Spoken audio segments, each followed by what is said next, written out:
All right, at this time we will return to the open meeting. And today we are excited about our pledge.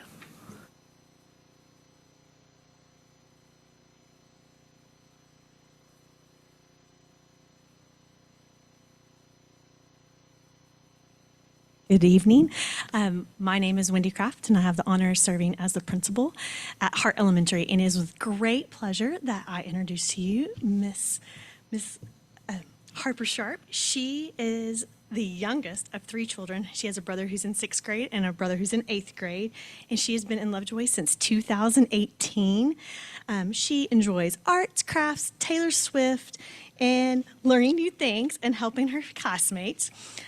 She loves being active. She plays basketball, and softball. She's a busy bee. But what I appreciate most about Miss Harper is she is this amazing quiet leader who always shows integrity and is a great model for that, and also encourages her friends to have integrity. So I think that's a great skill to have as a fourth grader, and she loves being big man on campus. So here's Miss Harper.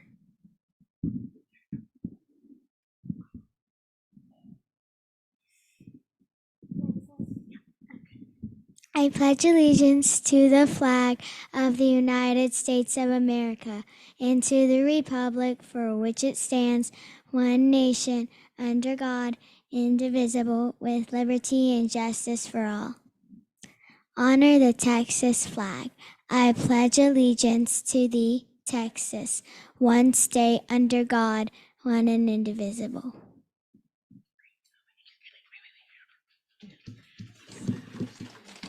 You're awesome.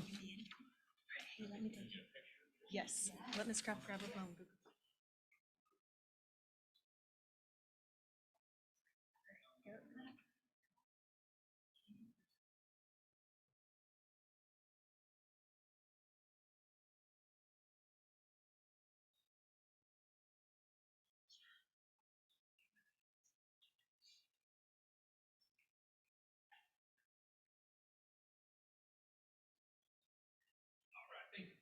Thank you again for that. We appreciate it. You did such a great job. Item 6 tonight is recognitions of new hires. Good evening, Ward. Good evening, everyone. We're super excited tonight. We have some new hires here with us. It is a tradition in Lovejoy ISD to recognize our new hires, our professional new hires, as they come on board. We do give them a pen so they can write the next chapter of their in Lovejoy ISD and of their future, and also an apple, caramel apple at that symbolizes the valued role of educators in the school and community. So I'm going to ask Ms. Kraft, would you come up and introduce your new hires? They're at Hart Elementary. Good evening, I'm back. And so it is a great honor that I introduce three of our new hires. So first up, we have Miss Tara Lappa. Come on up here. She is a third grade math and science teacher on our campus. She comes to us from Connecticut with 13 years of experience in third grade. She has two amazing children who are in our district. Jackson, who's a first grader, and Olivia, who's a fifth grader. So here's a really interesting fact. So she actually listens to you all for about a year and a half as she was shopping districts. And so like when we were talking to her, she was like telling us all this stuff. And so I was like, wow, yeah, that's amazing. So they chose to be here. And so they just recently moved into our district. And her stuff, like she started school without anything in her house. So she is amazing. So she's just had such grace. So we're so glad to have her. Tara, come on.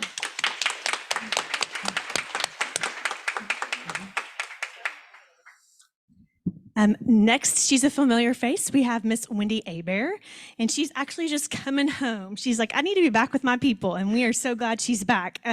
She was with our district for 13 years at Lovejoy Elementary, and then she most recently worked in Allen ISD. She's Kodai trained.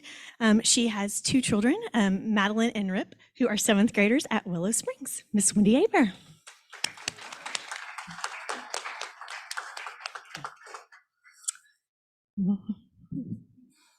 And then last but not least, we have Miss Mary Steen, who's a speech language pathologist. She actually worked for us last year as contract, and we are so impressed with her. We asked her to come and just join our team and hire her full time. She has 22 years in the medical and school setting of experience. She has 3 boys. John, who is at the Culinary Institute of America in New York. William, who's at the Air Force Academy, and then her youngest, Michael, is a junior at Plano East Senior High. So please welcome Miss Mary Steen. And then we do have 2 teachers who weren't be able to here tonight. First, we have Whitney Hicks, who's our MTSS coordinator. She actually had car trouble, and so in my jumping off skills did not work today. So she is getting her car fixed. And then Marcella Morris, who's a special education teacher in our district. So thank you.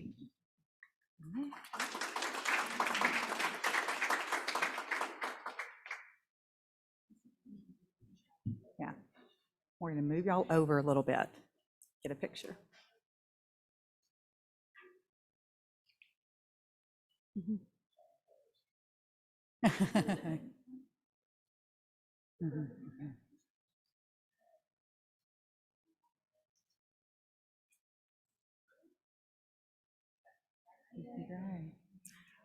We also have one more introduction. Ms. Claunch is going to introduce one more person, another new hire. So if you would go right ahead, Ms. Claunch. I have the honor of introducing Miss Christina Paxton. Christina is joining us from a neighboring district where she was a diagnostician. She's in her 4th year here. And I have to tell a little story. Last week, I was at a director's meeting and met the director of her former district. And when they realized where I was, they were like, "Oh, you got Christina Paxton?" And I was like, "Yeah, we did." And they just raved about her. But Christina is in her 4th year as a diag. She got her undergraduate from Baylor University and then received her master's from Stephen F. Austin. She and her husband are making a little Lovejoy family. Her husband, Zach, is a teacher at Willow Springs. And that is sweet Chloe. She is 7 months old, and we're excited to have her join us at LCDC when she's old enough. But on the weekends, they love to go to the lake, attend Creekwood, and hang out with friends and family. They're so excited to be a part of the Lovejoy community, and we are happy to have her.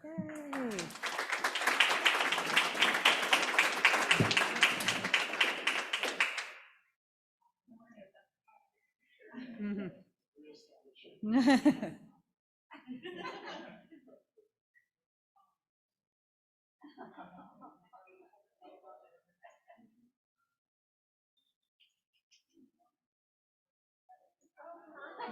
Oh, look at that.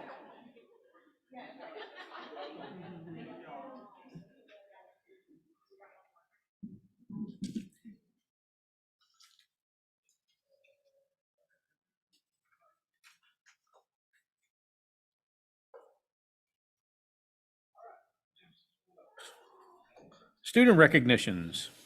Mr. Parker.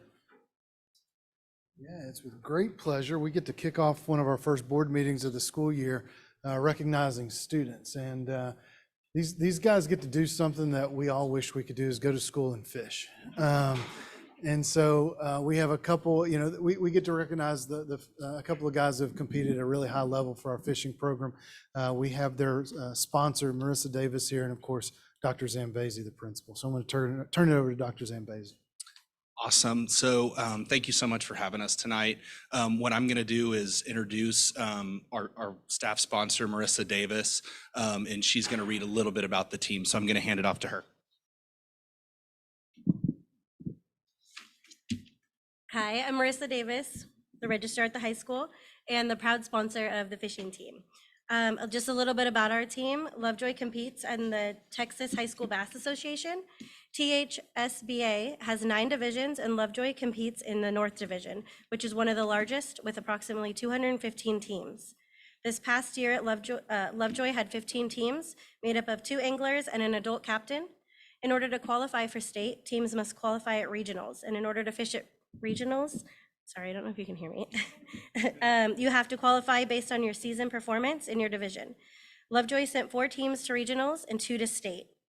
This year at the state competition, they caught over 1,700 fish, for a total weight of 3,544 pounds.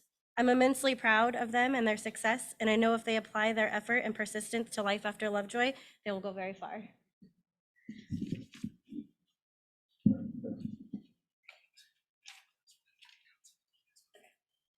All right, and I will go ahead and announce the two teams. And again, hundreds and hundreds of teams, and then these boys made it to state. And so in the top 200, the first team I want to announce is Karsten Dunn and Grayson Cox. They got 46th at state.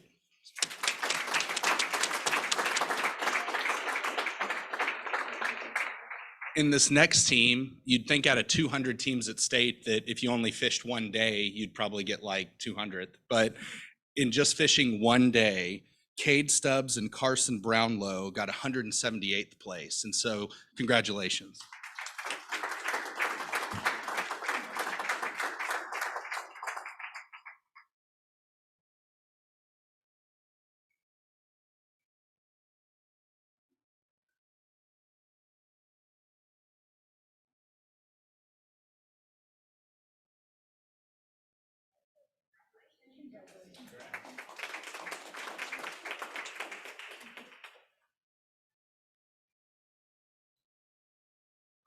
All right, thank you very much, and great job, guys. Proud of you. Item 7 will be public comments related to agenda items. No comments this evening. No public comments this evening, thank you. All right, if you would, please bow your heads with me for prayer. Dear Heavenly Father, thank you for the opportunity to gather now to serve our district parents and students and staff. Lord, we just pray that you would bless our conversations with wisdom, with discernment, and that we would just take care of all those that we serve. Bless our families and bless our staff for this new school year, and just watch over us in all that we do. Forgive us for our sins. In Christ's name, amen. All right. Notification items are in your packet of new hires and resignations. Our next item up would be item 10, our consent agenda. Would anyone like anything pulled for review in our consent agenda? If not, I would consider a motion to approve that. Motion to approve the consent agenda. So move, Mark Wheelis. Second. Second, Amy Smith. All in favor? Aye. Opposed? Thank you. All right, item 11 is our celebration of learning. Dr. Tinsley. Good evening, thank you. I'm going to ask Mrs. Mary Mullen to come up to the, excuse me, I'm stepping ahead here. Dr. Diana Salak and John Korb, if they'll both come up to the podium over here, they're going to help co-present. So as you are aware, this started back last year when we were actually a little over a year ago looking at our devices that our students had access to and our staff had access to. So we are in the implementation stage with one-to-one devices, student devices for our 5th grade through 12th grade students. We had a lot of parent communication, staff communication going out before we left for the summer and also as we return for the school year. So we wanted to go a little bit more in depth today about how that rollout, where we are with the rollout, also respond to the expectations we have for students, and then also some of the security measures that we have in place regarding the devices and what students have access to. So there are some pictures here you can see. This was over at, I believe it's Willow last week as students were gathering their new Chromebooks, and wanted to share the why we elected to have a one-to-one student device. These are some big topics here. Is that it increases student engagement. We believe that it promotes collaboration, applies to the real world work life that students will experience post secondary education, develop those life-ready skills as far as work products, communication, responsibility when it comes to technology. It also allows teachers to engage with students with digital resources to maximize learning.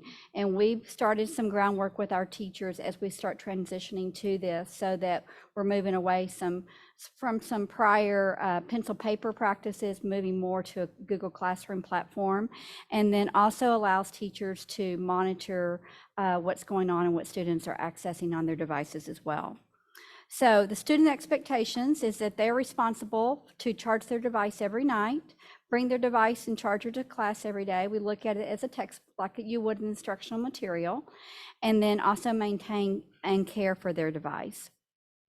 So I'm going to ask Dr. Zalak to talk a little bit about what we call digital citizenship. These are standards that we are responsible to teach our students in grades K through 12th grade. And there are actual lessons that we have developed based on the standards. So I'm going to let Diana share more about this. Sure. So the digital citizenship lessons actually have 6 domains. And so these are not all taught at one grade level. It's actually spiraled through. So starting in kindergarten, going all the way through 12th grade, they get it over and over again. It goes through a cycle. The teachers all have the lessons readily available for them. So all they have to do is pull them up, and it's all interactive. They don't just sit and get. It's all very applicable to now. So there will be things like security, like should you give your personal information out to someone online? No, and they talk about that and give them really good examples. Most of these are being done during leopard time, for one leopard time per quarter, but most of our elementary are doing it in their homeroom classes. They have everything from how to send an email and not just say, hey, I can't understand my homework, to maybe you should put a greeting in there. How do you respectfully, contact your teacher, things like that, as well as being kind to others online, and also filtering through literacy or information that they see online. So what is true, fake news, all that stuff. So when we rolled this out last week, there was a training video. I don't know if any of your children shared with you, but we wanted to share the training video with you tonight so that you have a glimpse on what we're expecting our students to do when it comes to technology.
So we mentioned security, and I'm going to ask Mr. Korb to talk a little bit more about security. This has probably been the area that we've received the most questions from parents about security. So we'll also open this up for questions as well too. Yep. So in regards to security on the student devices, we've got two tools that kind of help us keep our kids safe. At school, there's the two layers. The first is the district firewall, which is basically your filter that stops anything coming in from the outside world. As it comes to the device, it's filtered through that. That is a district network level protection that we utilize. And then we have a device level that's GoGuardian, which after it makes it to the district filter, there's another layer where the device itself has the tool GoGuardian that checks to make sure that the content and what the students are doing on their device is appropriate. This monitors things as well, like the Gmail application as they're communicating back and forth. If they're in Google Drive and they're typing on a document, it'll even note that if there's something that's maybe they're using a shared document to communicate. Those types of things will be monitored by this GoGuardian application. So very robust tool, and we're excited about that. The nice piece then with that device-based protection is when the device leaves the school. When it leaves the protection of our firewall and our network, it is protected at home. So when you get on your parents' network, when you get on your network at home, when you go over to open Wi-Fi at Starbucks, the device has that GoGuardian protection on it as well. So a student can't circumvent and perhaps get into something that they shouldn't be seeing or look at something that they shouldn't be seeing when they're on a separate network. So that additional piece that we love about GoGuardian is parents now have access and management. So at home, a parent can download the GoGuardian application and control what their student accesses, when their student accesses it. They can turn it off at a certain time so that their kid is not up till 3 in the morning on their Chromebook, for example, looking at things. So we really are giving the parents an extra layer of protection, an extra layer of control that they may not even have with their own applications, their own devices at home. So we're excited about that. I'd have to say when my kids were growing up, this would have been a nice piece to have as we were introducing devices into the household. So.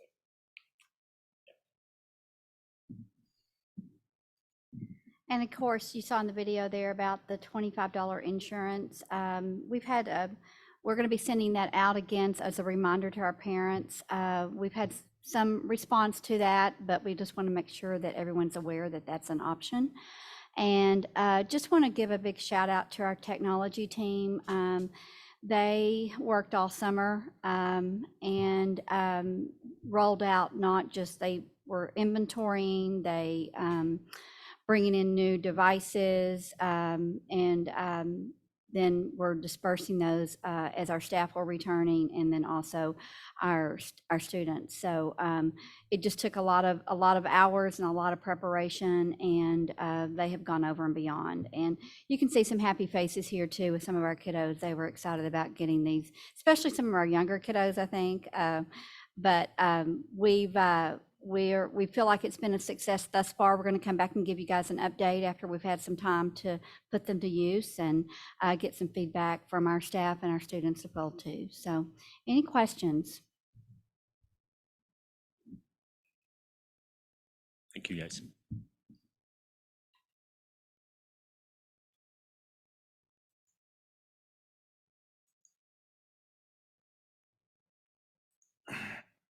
All right. That's it for that one? All right.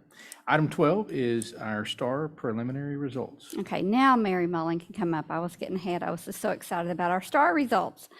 As you're aware, we received results last week, and it was also, our teachers received them, and also parents could access those through our Power School and to see how our kids were doing.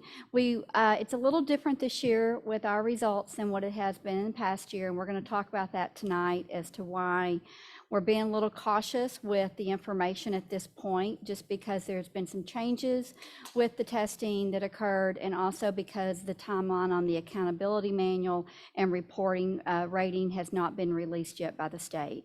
So just to highlight some of the redesign that we had with the STAR test for this year, this was all online testing, which was a change for our students.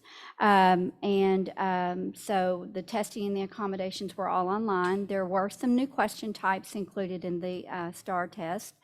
Also, cross-curricular passages were included that in the past have not been there, but probably one of the biggest changes was the evidence-based writing. And based on state results and what we've seen, the evidence-based writing was quite a change for a lot of our students. And you'll see that particularly with our younger students as we go deeper into the results. The impact of the STAR redesign, we felt like the accommodations that it provided for our students was very robust. We also felt like it improved testing operations and allowed for some new question types that we had not had in the past. There were non-multiple choice question types, were more like questions teachers might ask in class, and allowing more ways for students to demonstrate understanding. And then, as I mentioned, the cross-curricular passages with the evidence-based writing, which was a shift from that standalone prompt that we normally have that we've had in the past on our tests. So we have some data here for you for each grade level and each content area. We're going to go ahead and show you comparisons to 22, 23. However, we want to be very cautious on what we're sharing because of the redesign and rescaling of the scores. So we're just not quite sure. It's kind of comparing apples to oranges, really. So, but we wanted you to have some data here with that. So I'm going to hand it over to Mary. Thank you, Dr. Tinsley. Good evening, board, community members, and staff members. The next few slides, when you see the slide title at the top, I want you to think assessment. So when you see STAR Grade 3, think STAR Grade 3 assessment, okay? That's going to make a difference as we get up in the grades, especially in math, because we do have accelerated content there. So this first screen shows district results because we do have 2 elementaries. We do have a combined score here. In 3rd grade, they take the reading and the math assessment, just 2 assessments. You'll see we provided percentages for approach, meets, and masters, and we have aligned it with the scores from 2022. And again, like Dr. Tinsley said, we want to provide some information from last year, but it's really different scaling, so it's really hard to say it's an exact comparison as in previous years because of all the changes and the changes to the scaling. Here it's broken out by the elementaries.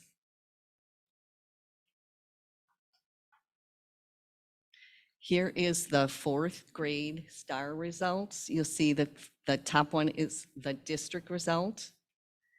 And then they also only take reading and math. And so they're broken out by the 2 elementaries. Could you go back just one more? Sorry, there you go. And here you'll see the comparisons from 22 to 23.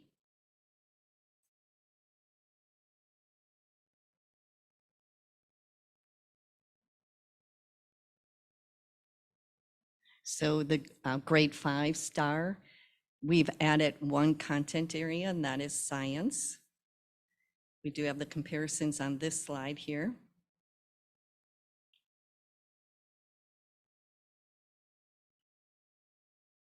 And this is the 6th grade results. Just reading and math are administered in 6th grade, but we do have it broken out because our 5th grade GT kiddos receive all 6th grade math content. So they are required by the state to take the 6th grade math assessment. Below that, we have the grade 6 GT scores. They take the 8th grade test because they receive all the 7th grade content and just about all of the 8th grade. There's just a few standards that align better with algebra. So we teach them in algebra instead of in sixth grade GT. So they take the eighth grade STAR exam, and those are their results only on the Sloan Creek campus. Okay, if you go back just one more, we'll do seventh grade.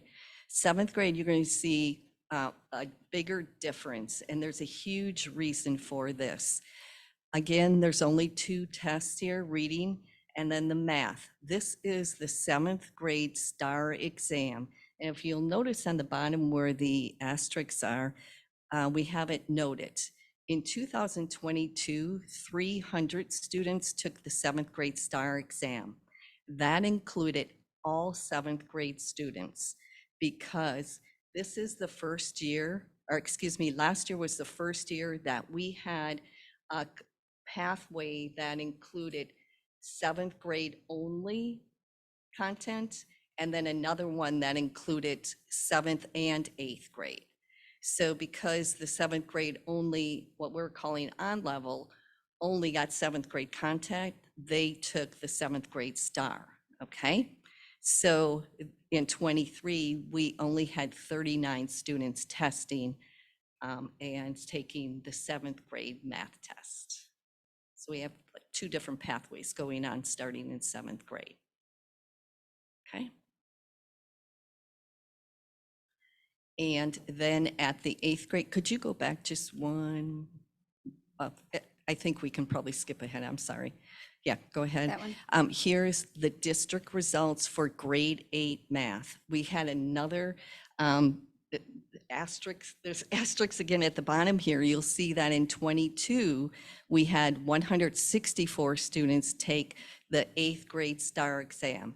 Those students were our GT 8th grade students. Now that might not make sense, but they're taking geometry in 8th grade, the GT 8th grade graders, okay? They have never taken 8th grade STAR before. They skip over it and go right from the 7th grade to Algebra 1. So they have to take a test, and so we give them the 8th grade STAR, and that's what most districts do in the area. And so we had only in 22, we only had the on-level 8th grade students and the students from GT, 8th grade GT, take that test. But then look at the number, how it jumps in 23. In 23, that 483 students, that number is made up of, and I have to check my notes so I don't forget any group, because this group is really, really large.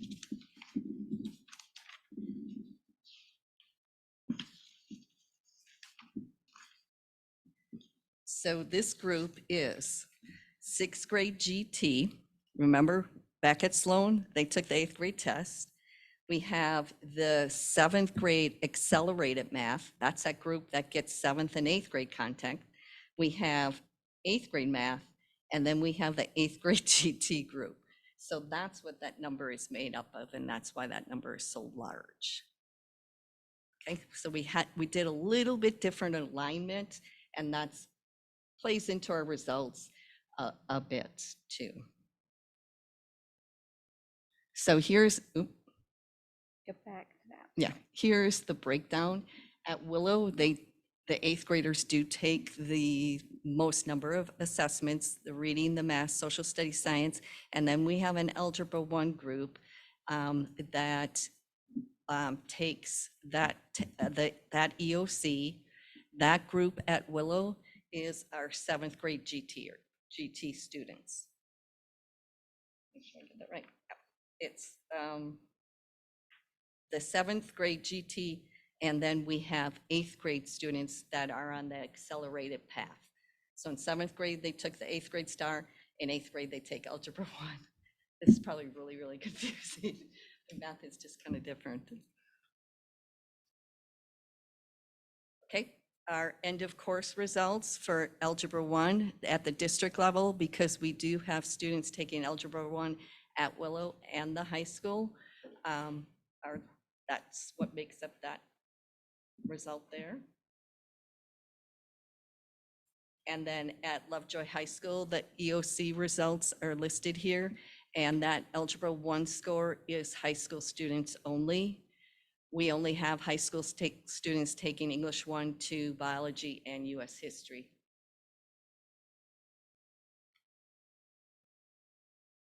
Okay, as Dr. Tinsley said previously, we finally got back all of our scores. We did receive our EOC scores back in May. And that is required because we do retest in June, so we do get those a little earlier. The 3.8 scores were finally available now in August. We aren't expecting that accountability manual to be released until late September. And that's why we're saying these are still preliminary, because until the manual comes out, it's not final. So it won't be until the end of September that they're final results. And the manual, we're scheduled to receive that early, mid-September, layout, Yes. yeah. The manual So should we're- be out second week How in they're going to September. calculate it, yes. Mhm.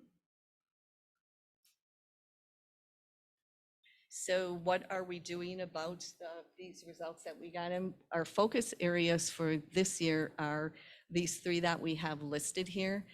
The first one is we've established professional learning communities. And what these are really campus and teacher teams working together as educators to improve their craft. And it's a continuous learning cycle for teachers in order to provide what students need just in time. So they get together, they analyze the data, and they work on what are the best instructional strategies to move our students. The second one is provide a guaranteed and viable curriculum. And to do this, we have been working on identifying what is the priority in every course or content area, what's essential for students to know to be successful in the next grade level, because we have lots of standards and little time. So what is the most important thing? And then finally, we're working on a comprehensive balance assessment system, because we know summatives don't do it all, right? They have to work alongside with formative assessments, with interim, with unit assessments, with weekly assessments, with those quick checks. Anything that we're doing, we have to see the student's performance as a whole, a big picture. We recently, the district purchased a data dashboard from Branching Minds. This takes all of this data and puts it in one place. So it's very comprehensive and a great tool for all teachers to use to collaborate on for working with students. There are intervention and even extension activities on this data dashboard. And finally, a testing system called MAP, and it identifies growth and achievement in students. And so what is really powerful with the MAP results is parents will be able to see how students are progressing, and then students can take the results from these tests and really set goals and see how they are progressing too by using this data.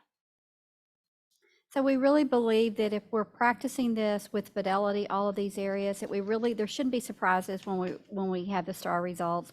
That we should be able to predict how our students are doing because of the frequent monitoring and the responsive actions that we're taking to close the gaps or accelerate students where they can be accelerated.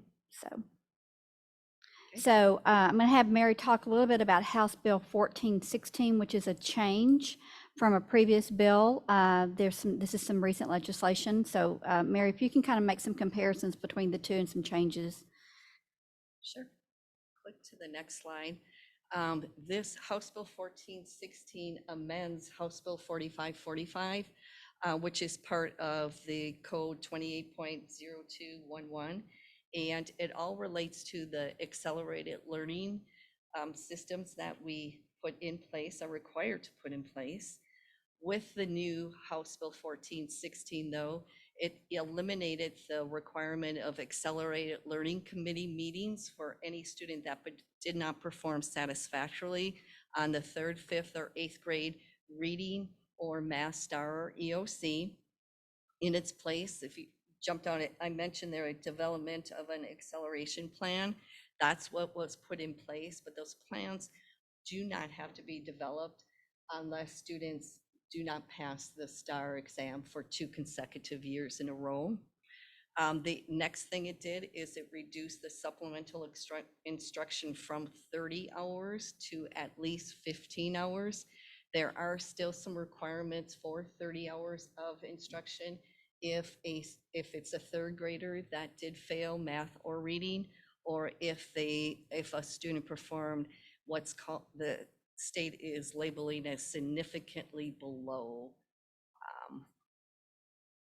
as a score from the assessment. And these would be the kiddos that fall in the low below meets category. The next thing it did was increase the student to teacher ratio.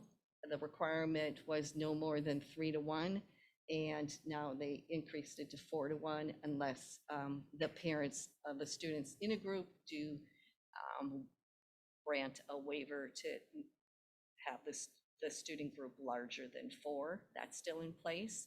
And then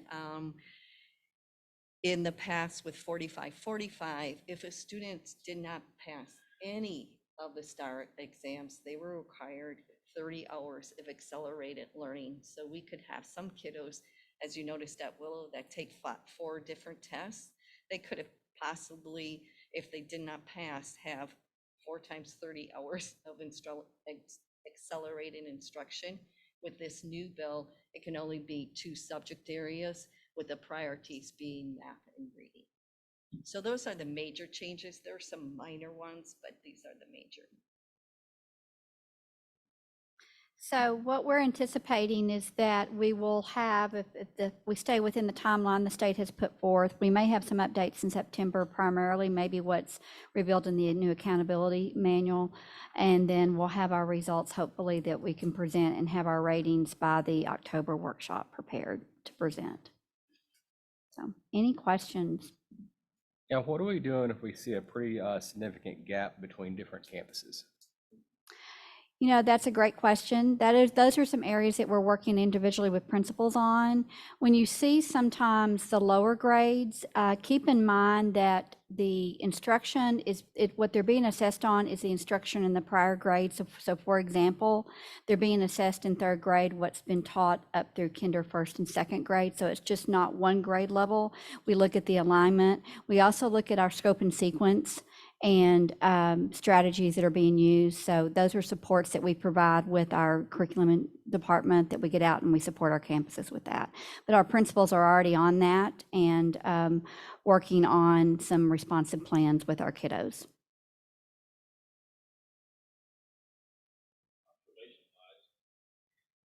It appears that, just observation-wise, 80% of the categories we moved up, and the others we kind of stay the same or maybe 1 point down. Overall, it looks like, to the extent the results are reliable in comparison purposes, that the kids have done a really good job, as well as our staff and administration. So for the huge changes in question types and the increase in writing, because before we had the standalone 4th and 7th grade only for writing, now every grade level writing was part of their reading test. And for a 3rd grader, for the first time to have to write on a computer, you know, the whole thing, that's a huge, huge deal. And, you know, there were some time constrictions. So, yeah. pretty impressive. Thank you. Thank you. All right. Thank you for the presentation. Item 13 tonight is our legislative subcommittee update.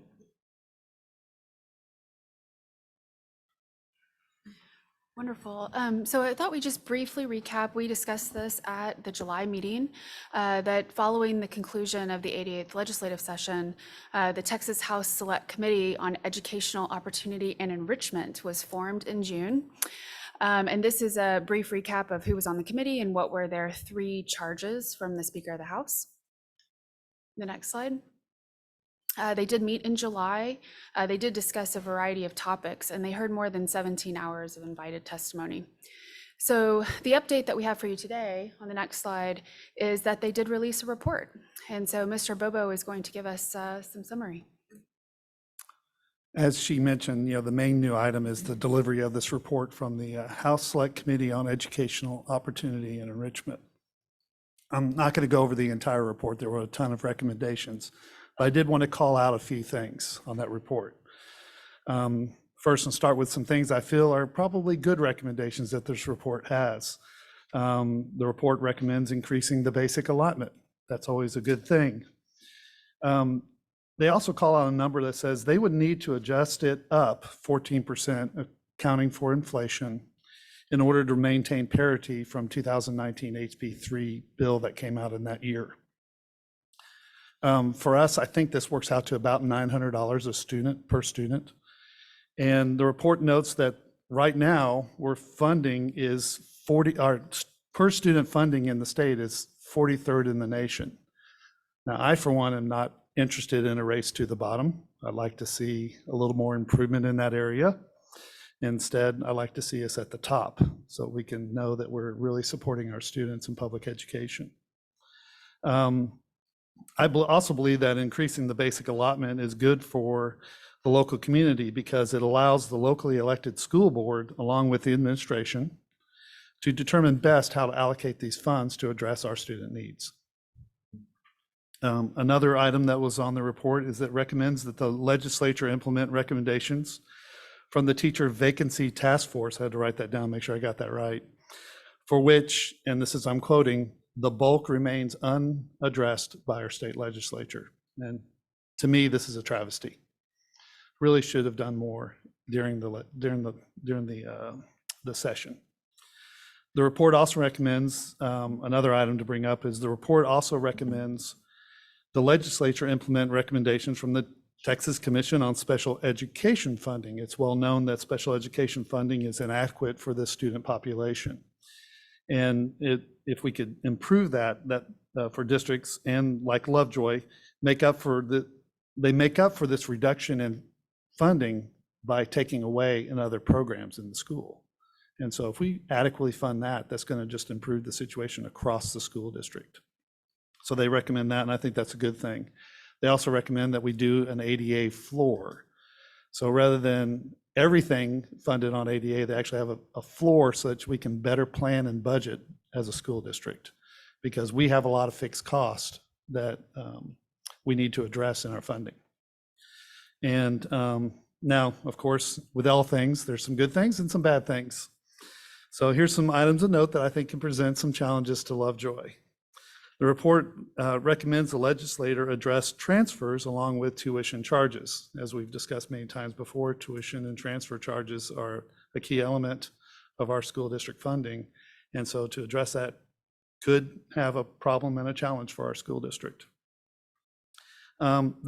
They did not specifically recommend vouchers or ESAs, but they did address that they wanted to make sure that if that becomes the will of the legislature, that it did not affect foundational school funding. Now, we've talked many times about vouchers and ESAs, and it would be pretty hard pressed to find that it did not, in the end, affect public education funding.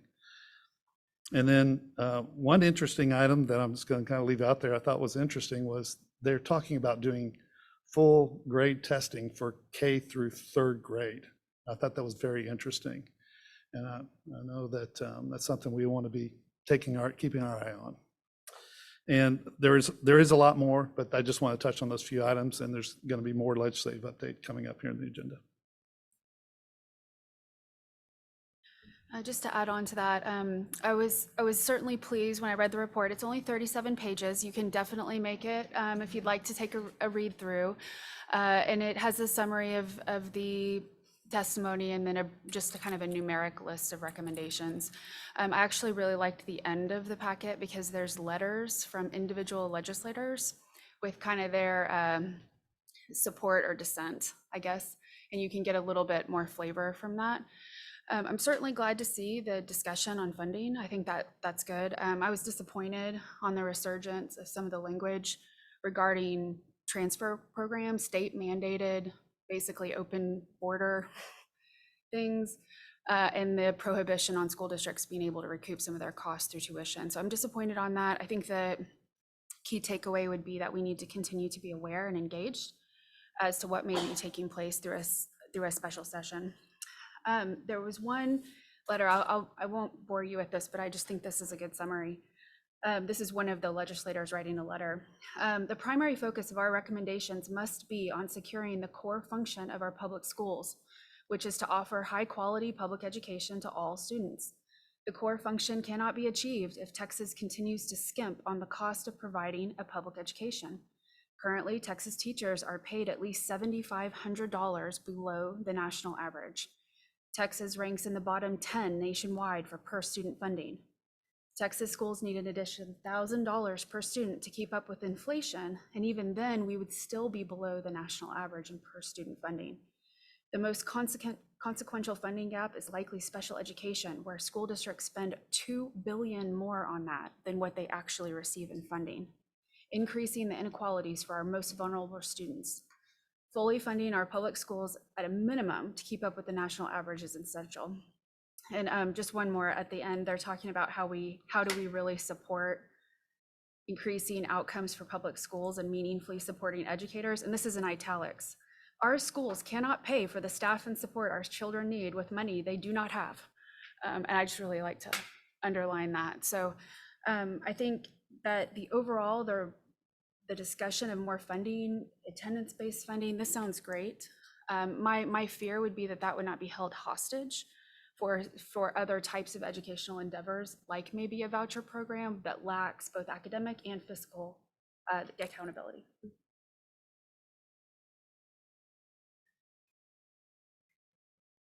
Questions for them before we move on? All right, we'll roll into the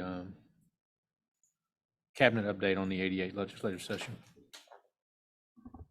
Ms. Taylor. Yes, good evening. So this evening we have just a quick presentation for y'all. I say quick because it's not too quick if you read all of it. But each cabinet member carefully put in just current House bills or Senate bills that were approved in this last session and that currently have an effect on our school district. So if you had any specific questions about one of the bills, a cabinet member would be happy to come up and discuss it further. But this was mainly for review and information so that you know what's in the works around the campuses. Were any call outs there you want to hear more on or questions about? Or anything you want to know, Katie?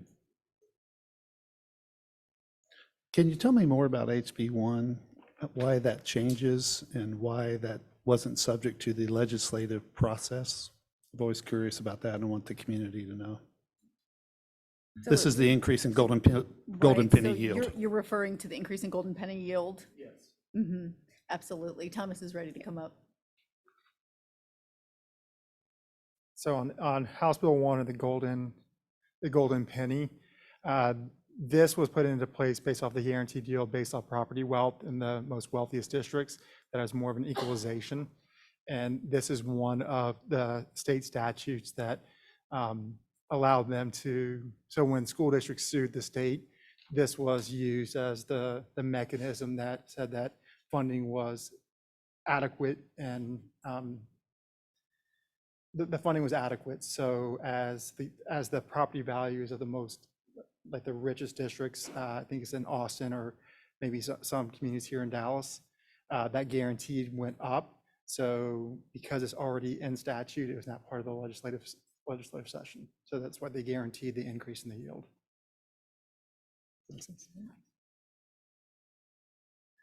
Katie, can you speak to the process of TEA providing clarification and guidance on some of these there's bills that have been passed and laws that are in statute, but we still don't have clear understanding of how all of it's going to play out.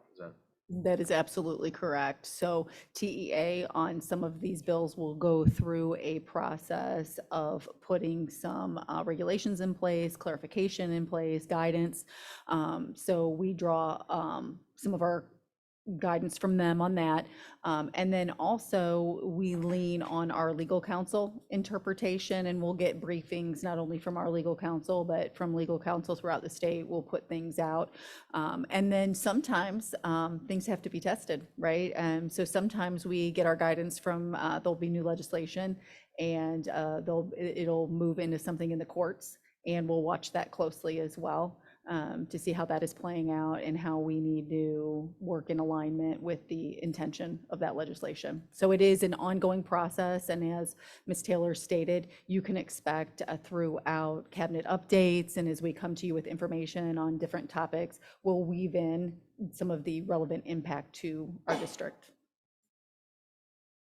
Is there any one of these that we should call out or highlight that impacts us from a funding perspective, an unfunded mandate perspective?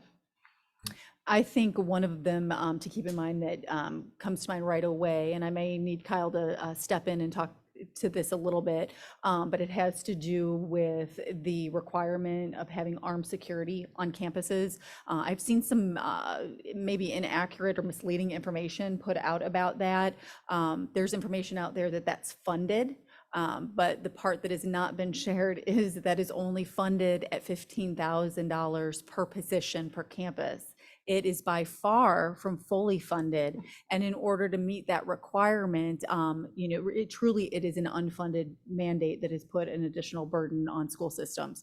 We are very fortunate that we already had our school marshal program in place with an armed school marshal who is highly trained on each campus. And we actually had 6 positions in place last school year. And you, as a part of the budgeting process, approved a 7th position that we are currently in the process of hiring and hope to bring that recommendation to you in September.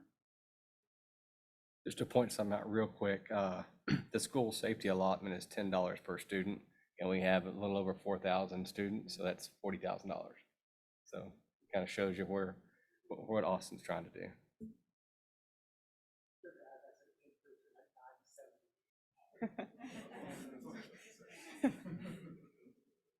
Yeah, can you give us the calculation on that increase?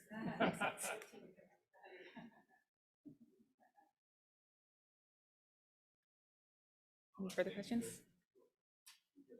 Any further questions for the board? Thank you very much. Thank you.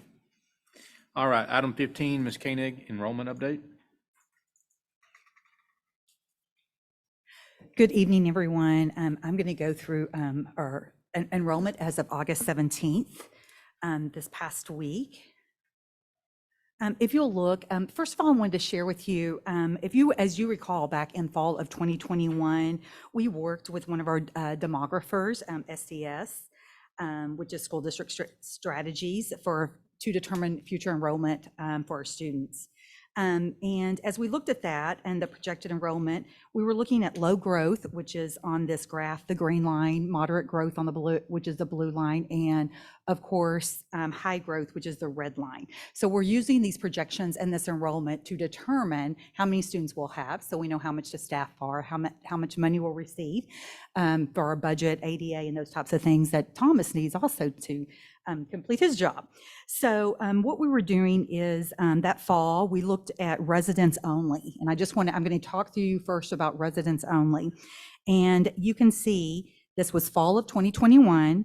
In fall of 2021, they were predicting for the 23-24 school year, 3,976 residents.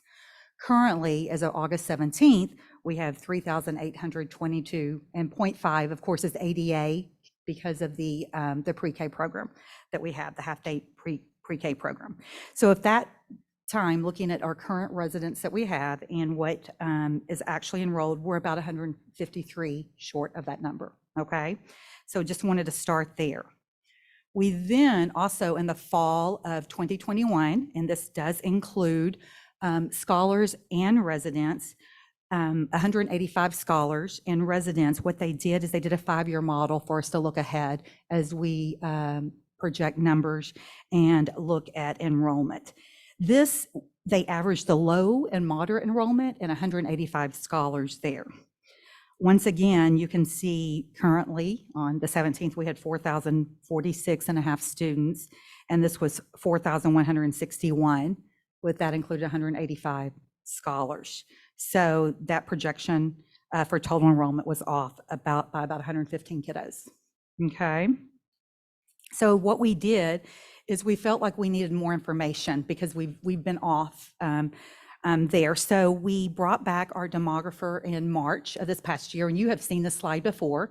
This was at I believe, a school board meeting in March where we brought them back. We're still looking at residents only here, and we wanted to see if we could get some more accurate numbers and more information, okay? So once again, we looked at for 23-24, there's an arrow there. Low growth was 3,919, moderate 3,966, and high 4,002 there. So we were looking at that. We shared this, as I said, at the meeting. And this is comparing, of course, our residents only, what in March they thought they were going to be to what we currently have, which once again, the projection was still low, but we are very conservative in our projection. So from that, we were looking at how to update our projections for budget. So this slide actually summarizes, and when we were looking at residents, the demographer projection for the 22-23 school year, okay? So we look at that, and the last day for 2022, residents only was 40 and a half. So we did meet that goal at the end of the year between the moderate growth and the high growth, but it took us all year to get to that number because we ended up adding 61 students throughout the year, okay? Which that's a very important as we budget, because we don't have that money, that ADA at the beginning of the year, we get it throughout the end of the year. So we want to keep that in mind when we're talking about enrollment. And then this compares, of course, our March 2023 residents only. And so this was what was projected this past March, which if you look at our low growth was that 3939. And of course, that was below what we currently are, 3,822. Also, we looked at where we were last year. I know, I believe, Mr. Willis, you had a question about that. So we haven't been in school long enough to share a lot of information with you, but where we were last year. So August 16th, 2022, the first day of school, we started school at 4180. We had 4,185 and a half students for ADA. We ended on the fifth day, we added about 50 students, 4,200, okay? Then this year, we started August 10th, the first day, we had 3,989. We added actually 27 students in 5 days, 4,016. And we ended the year, of course, as I said, 46 and a half with an additional 61 students. So we're picking up enrollment, it is growing there. Okay, so that was enrollment from this time to last time. We wanted to go back and talk about how we did look at our projections and our numbers. As we look, we always, we want to refer to the last day of school, 42-46. Our current enrollment as the 17th was 4,045 and a half. We projected 4,105, and how we got that number is we looked at that low growth, but we also aged students up a year by grade level, and we went and we wanted to be conservative, and we went in half, so about 55 students, okay? We also knew that we enrolled 61 students this year, so we felt that's a pretty good number, pretty solid number there, okay? But also remember, 55 students, we held 3 FTEs, just in case we do add those students, which if you look 22, 25 a class, I feel like we really have done a very good job looking at those enrollment numbers and staffing accordingly, okay? We also talked with the demographer, of course, when we met in March, and he told us that back in 2022, there were actually in our district 244 total sales of homes. There were 41 new homes started in 2022. We are expecting some more homes and some more closures in the Brockdale Estates community here in this next year. So we're hoping that we are going to have some more homes. And he also shared with us that there were about 100 vacant lots available still remaining at the end of 2022 there. So we're looking forward to that.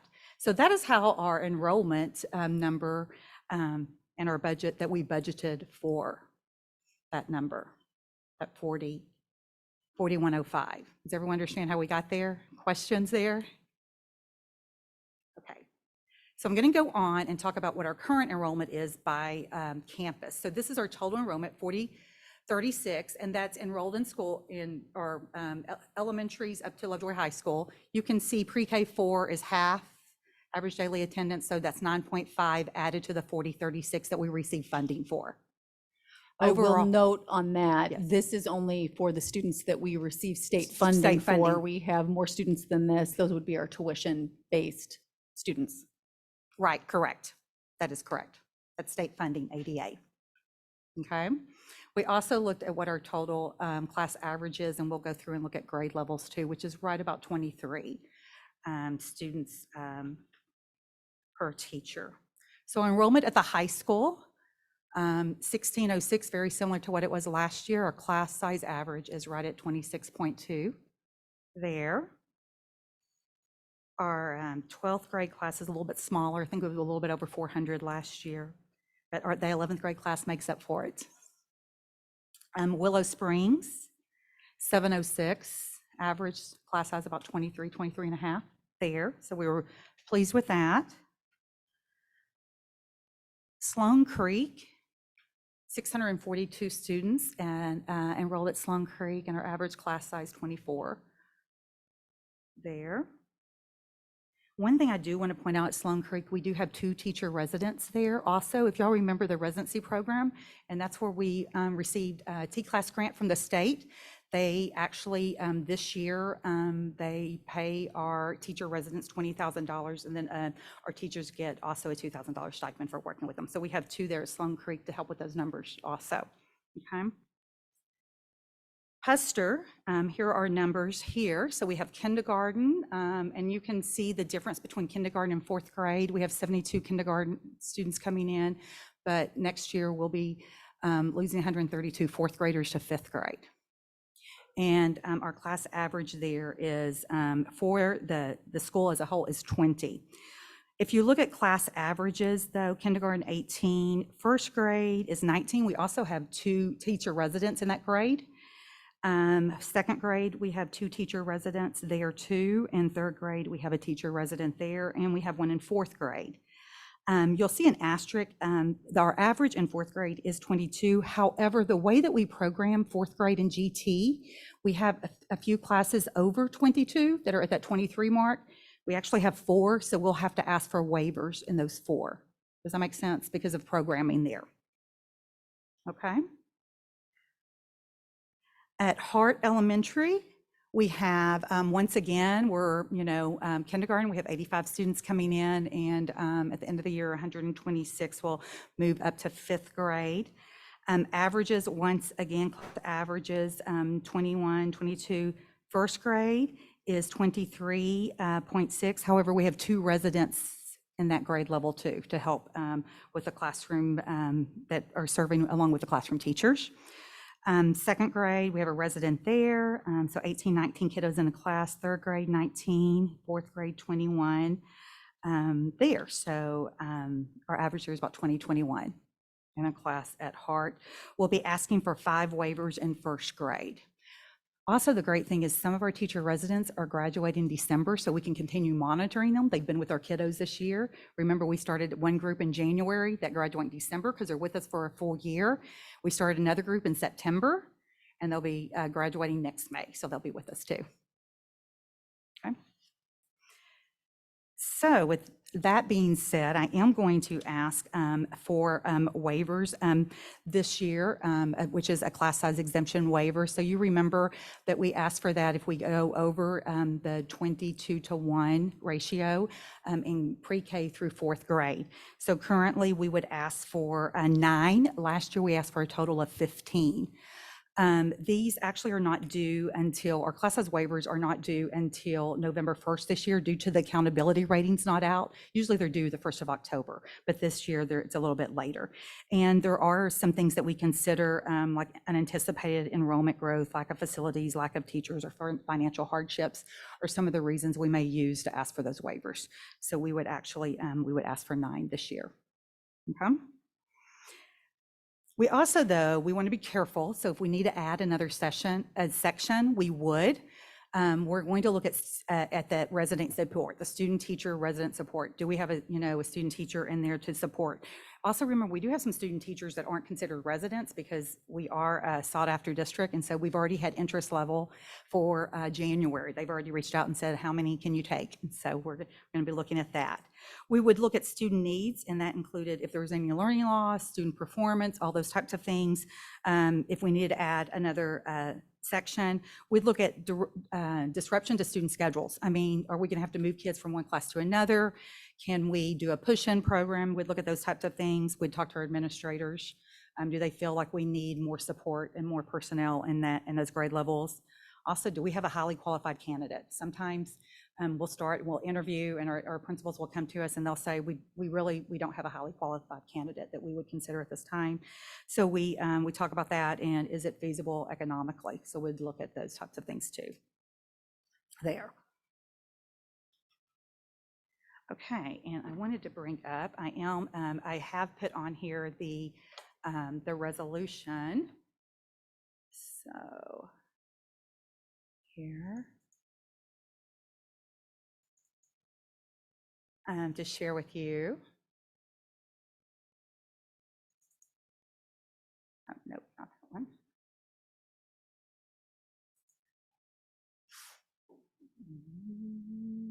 Here it is, the class size resolution.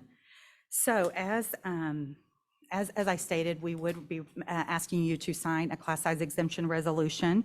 It is recommended by the administration that the Board of Trustees approve the class size exemption waiver resolution. Also, we would notify parents. We do send them a letter and notify any classroom, any student that is above the 22-to-1 ratio. Anna, while you're there, and let's talk about, we have the resolution up for consideration. Any other comments about that before we consider and take action on that? I think that's it. As I said, we'd ask for 9. We have, usually what we do is we file them early, and then as they're needed every month, we would go and I'd share that information, and we'd contact parents as we go throughout the year.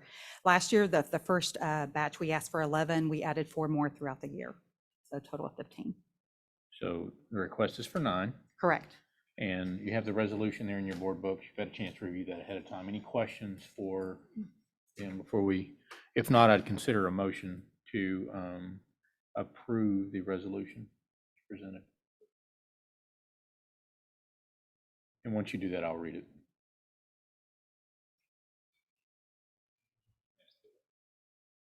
Motion.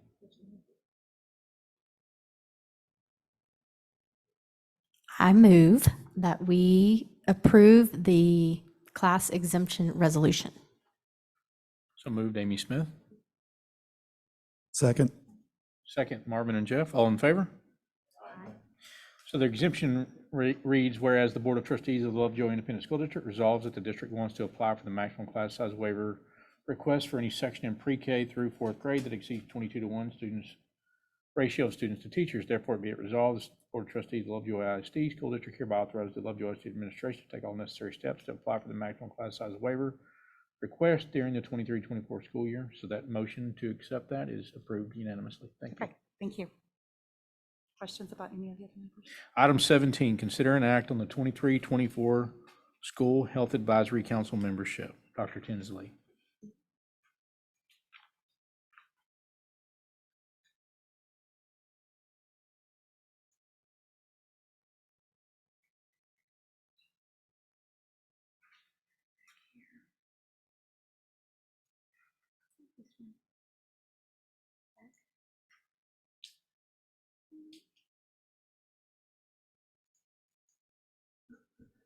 Okay, I have 2 presentations tonight concerning the School Health Advisory Council. First one is going to be on membership, and then the second one is on the actual resolution, but they'll both be included in the resolution. So pursuant to Texas Education Code 28.004, the Board of Trustees appoints an advisory group of individuals who represent different segments of the community. Majority of the members must be parents of students enrolled in the district.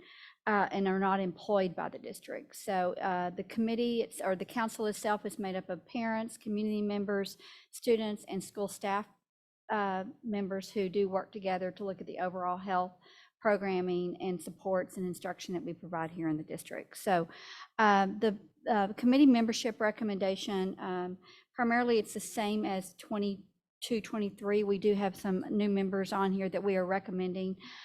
Parents are Morgan Bruchek, Melanie Dykstra, Dr. Todd Johnson, Dr. Shay Joyner, Mackenzie Miller, Michelle Wilde, and Allison Yount. The student is Tamana Verma, and then staff members is Tammy Mitchell, who's a school nurse. Angie Lindblom is our school social worker. Carly Littlefield is a coach here in the district, and Stephanie Krantz is our director of student support, and then myself to serve as members of this committee. So the two new that we are recommending are Allison Yount that are being added, and then Tamana Verma, our student representative, because our one last year graduated. So any questions about membership here? Okay. All right, well, I'm going to get out of this and I'm going to go into the resolution. And I do have Stephanie Krantz up here with us, who is takes the lead on our committee work. So one of the also pursuant to the Texas Education Code is that the council is responsible for areas when it comes to healthy services for our students, the role in teaching healthy habits, and also what you probably heard a little bit more about is with our curriculum and our instructional resources. So I'm going to have Stephanie go into a little bit more of reminding you what we did last year as part of the work of the committee, and then what we are going to be moving forward to requesting approval of the resolution for this year.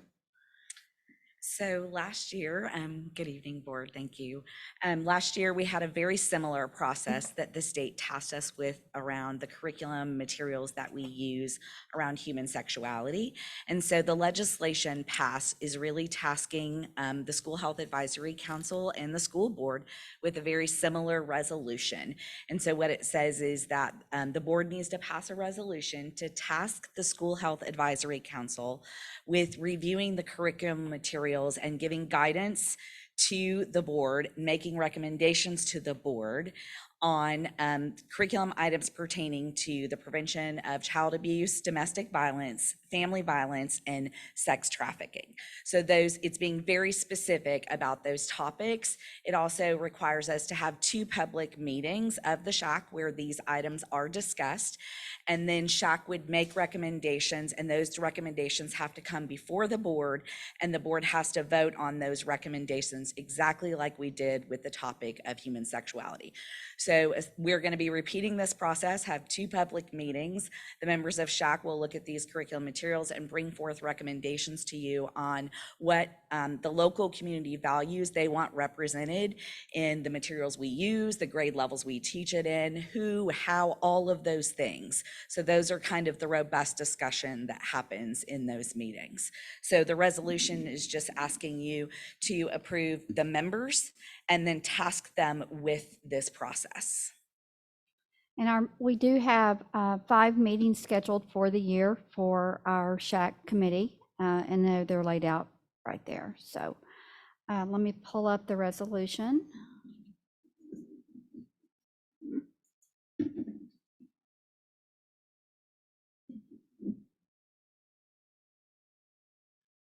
So we have 2 items to act on here. First is 17.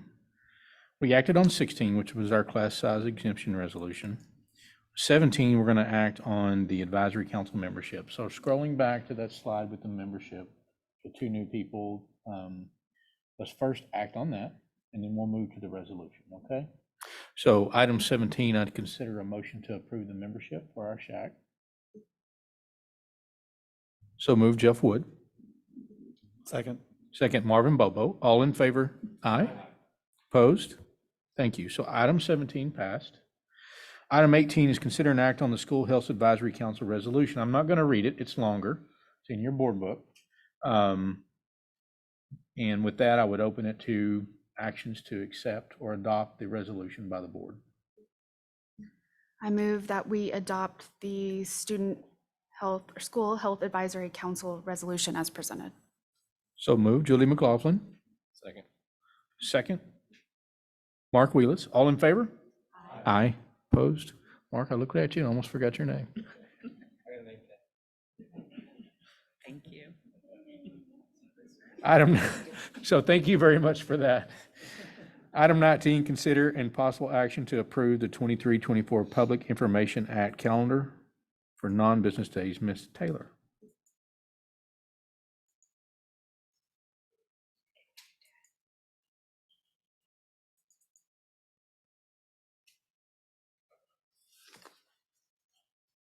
Okay.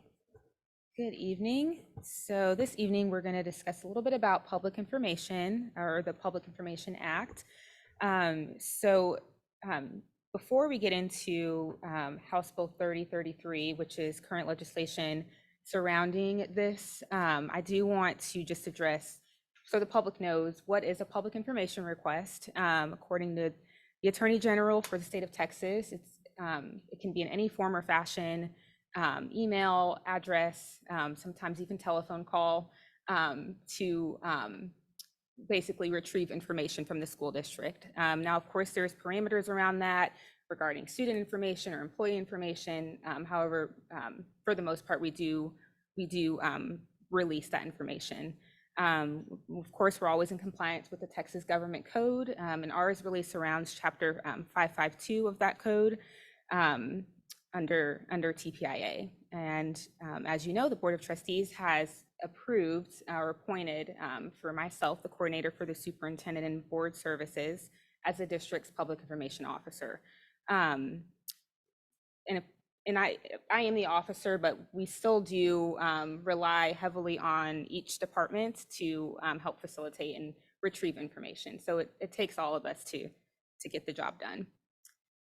And I also did want to discuss too our current state and last school year as to where we are.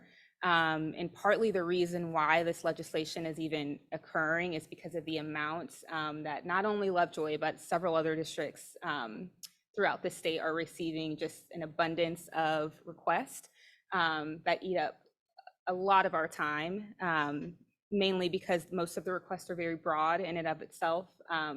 For example, I need a list of XYZ, not really being specific with the year or anything as to how we can help them. So it's a lot of back and forth and pulling teeth sometimes to get that information. So last year, 22-23, I received over 300 hours worth of requests, and I shorthanded that number purposely. But that's probably the lowest amount, which is very high, and based off current years, it does not even come close to that. So yes, it was a long year. And then some were charged for labor minutes. According to the Public Information Act from the Attorney General, we can charge for labor minutes, which we have been doing because it does take an extensive amount of time sometimes to compile the information and scan and print and pull it from multiple departments to gather it. And like I said, they funnel through each department, mainly human resources, CNI, and finance, also safety and security. Student services is usually left out because a lot of that student information is protected under FERPA. However, we do get several pertaining student information, and we funnel those appropriately. Current state.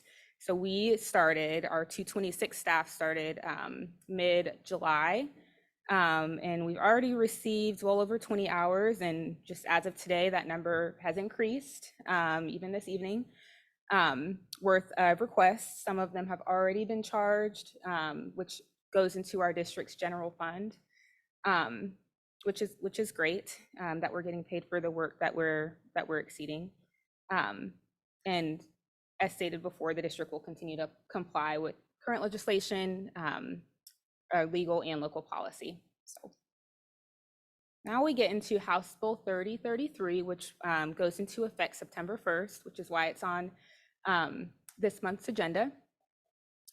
So what is House Bill 3033? So before this bill was introduced, we, as a public information officer and as a body, have business days, which are defined as any day other than a weekend, or what Section 662 of their Texas Government Code defines as a national or state holiday. And that list is not very lengthy, but mainly it's when we're off, the district is closed. Now, with this bill, they are introducing what's called non-business days. So even though we are supposed to be 226, that has changed. I would consider us now maybe a 250. And that doesn't just go for me, it goes for all of us that work in administration, to basically facilitate and release the information sooner. Because we are allowed 10 business days to release that information, but they're basically saying now Christmas Eve, if you don't designate that as a non-business day, you need to be at your office working to produce that information if that falls on that 10th day. Of course, we try to get the information out as soon as possible, but some of them do take more time because they are lengthier. Some of them I get, and they're about 5 pages long worth of, information that they're wanting. So it does take a little bit longer. So we will use the time wisely. However, this new bill definitely puts a strain on administration as far as getting the information out even sooner than what we have already been provided to do. And as the Board of Trustees, you are required by law now to designate non-business days, and we get up to 10, and that can be found in your board book, your resolution of what we designated. And if those can be subject to change, however, would have to go back and get approved by you all. Any questions?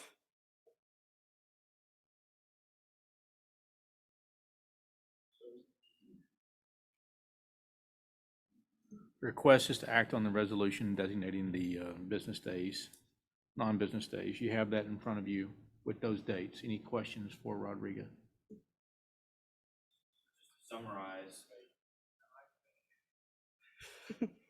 So just to summarize, it used to be a non-business day was any day that the school was closed or the administration was closed. Now Correct. we're limited to 10 calendar days per year, and we have to designate Correct. those 10 days, which are set forth in this resolution. You've got 10 days for 2023 and 10 days for 2024. Correct.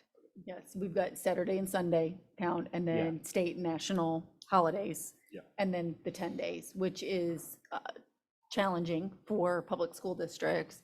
And what Ms. Taylor was referring to, the 226 contract. So most of our central office administrators are on a 226, including our public information officer.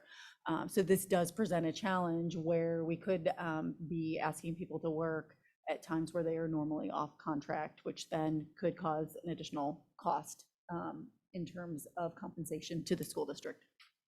It looks like though, for the first 23, it shouldn't be as near a big a deal because we only have 3 months left and we get to do 10 days. But 24 is gonna be the issue. You are correct. But it's like it's some of Thanksgiving break, maybe all of some of Christmas break. Yes. And next year, I know it's, March 15th, that's one day of spring break, not a whole week. A couple days around the 4th of July, and then basically some of the Thanksgiving break, some of, but not all. Correct. Correct. So surrounding the other days that we did not choose, like our summer break, even though most of us do work, or the rest of spring break, as you mentioned, we would basically have to just produce that information twice as fast as before to count as a business day, correct? And I think the challenge there is it's not as if you can just, for example, have your public information officer working or designate one person. Oftentimes with these requests, you have to work with other people, other departments who have the responsibility for maintaining or retaining the information. So we can recoup some of our costs associated with this. Probably more important is the time that it pulls us away from our core duties to fulfill this.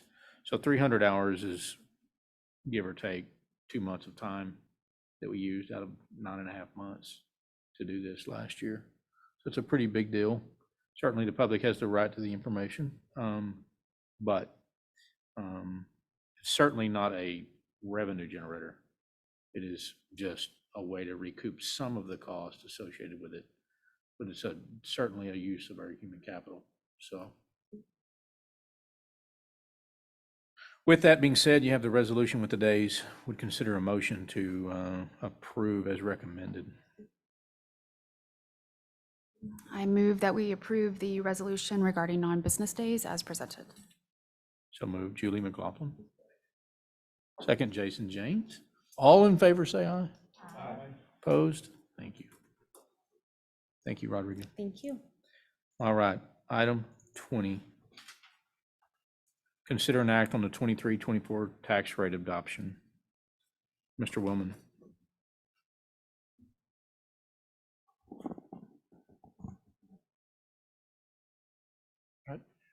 Good evening, President Owens, Board of Trustees, and Superintendent Cordell.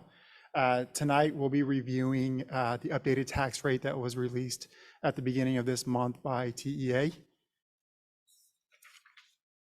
And that is up for adoption. So before we get going, kind of want to go through some tax rate definitions that you may have come across when reviewing some of the support documents in your board book.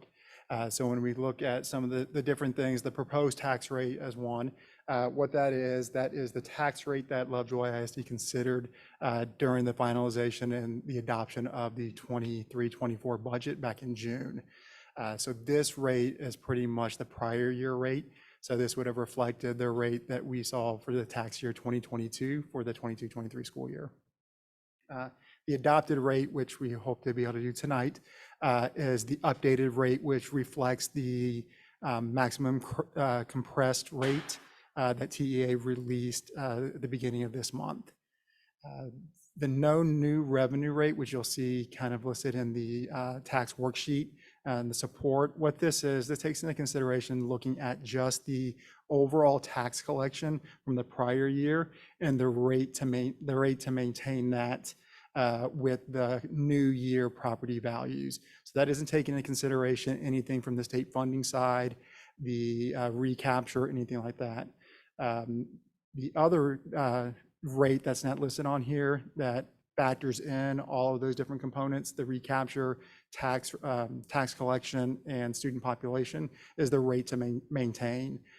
So this is the one that we really want to look at when looking at like no new revenue rate to maintain, because this is how we're truly funded. We're funded through the state funding formula, which takes into consideration recapture and student populations and things of that nature.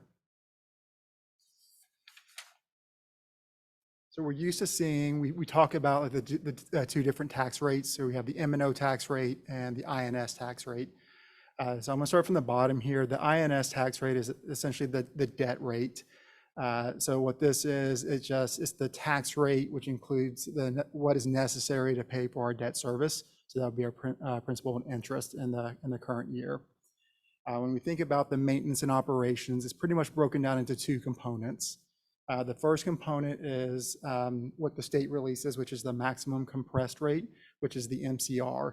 Again, this is set by the state using a formula that looks at property value. So as property value is rising, they're going to compress the rate to kind of offset the rising property value. The second component, which is the enrichment tax rate, what this is excess tax effort to the MCR. So up to 17 cents, so equal to or less than 17 cents. This incorporates 8 golden pennies and 9 copper pennies. The 8 golden pennies is not subject to recapture, but the 9 copper pennies is subject not only to recapture, but also to compression. So as the guaranteed yield on the copper pennies increase, then the tax rate will be compressed due to that increase. The golden pennies, the first 5 golden pennies does not need voter approval. The remaining 3 and all 9 copper pennies do need to go out for voter approval. And currently Lovejoy ISD utilizes 1383 of the 17 cents of the enrichment pennies. Okay, so the overall process, like I mentioned in June, When we adopted our budget, we used a proposed tax rate, which was the 2022 tax rate for the school year 22-23. We followed all the legal process of doing the public hearing and adopting the budget during the June regular board meeting. Then during the month of July, the end of July, Collin County finalizes its certified roll, and they certify their taxable property value for the tax year 2023. So then we take that certified value on August 1st, and we have to submit that to TEA. So we submitted that certified taxable property value to them, and then they released 5 days later on August 5th, the preliminary MCR for the tax year. The maximum compressed rate also includes Senate Bill 2 of the second special session, where it reduces the tax rate an additional 1070. So the floor for the maximum compressed rate is 6192. Lovejoy ISD went below the floor, so they push us up back to the floor based off our compressed rate. So in theory, we only saw Lovejoy ISD residents benefit only about 1002 rather than the 1070, the way they did the calculation. Not necessarily related to the tax process, but also part of Senate Bill 2 in November. They'll be going out for an election for voters to consider approval of Senate Bill 2 and increasing the homestead exemption from 40,000 to 100,000. Now, this won't impact our tax rate. The tax rate will remain the same, but this will reduce the overall taxable property value, which means less collection and potential, and then obviously less recapture.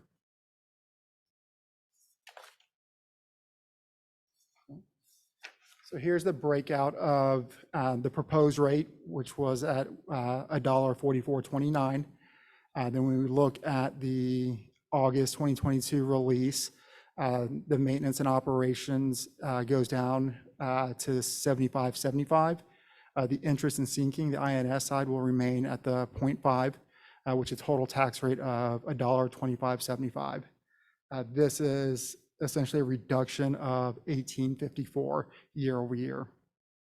Now I have a blurb in here. When you're working through an Excel model and it's someone else's model and it's 126 tabs all linking together, you kind of start seeing things cross-eyed. So I wanted to have a second set of eyes on it. So I've sent that template over to TASBO Center of School Finance, just have a double set of eyes. Want to put out there is a potential that this could lead to some financial gain. But if you were to ask me right now, I'd probably say highly unlikely, and it's just the formula probably broke and I just couldn't find it. But in the event that it wasn't broken and that we want to put out there that there could be a chance that there could be some financial benefit from it.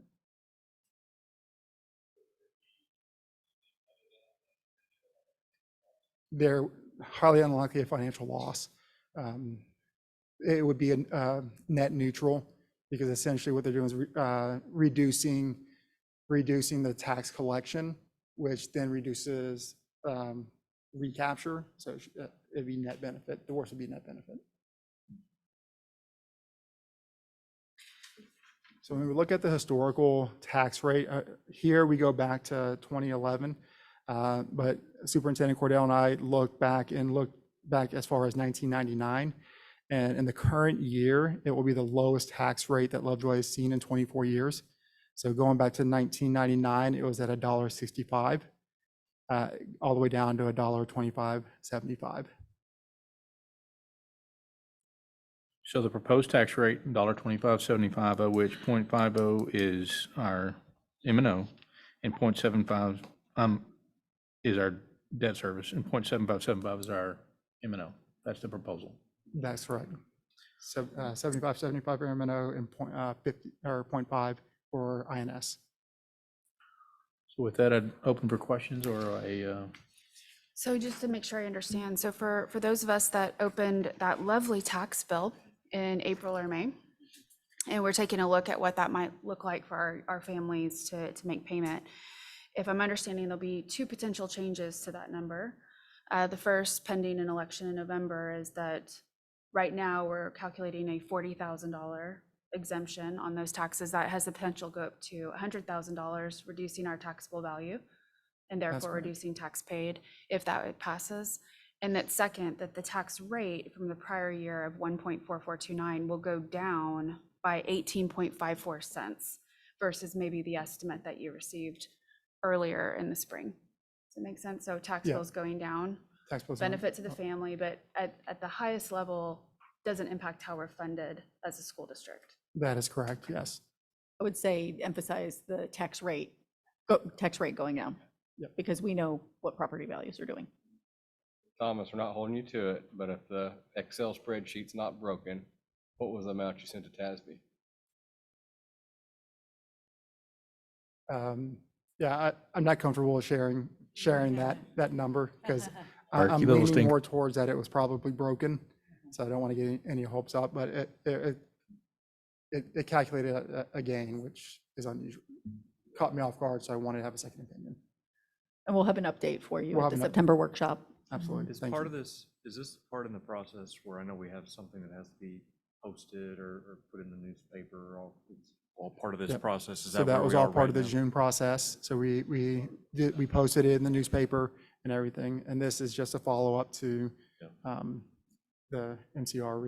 I know at that part of the process, it confuses people because the no new revenue rate, the arbitrary non-existent rate, it then shows increases when we're actually decreasing it. So Right, so when we recalculated, I looked at both the no new revenue tax rate and the rate to maintain. So yes, this is an increase compared to the no new rate, no new revenue tax rate, about a 1.1% increase. But when we look at the rate to maintain and look at year over year state funding and all of that, it's equal.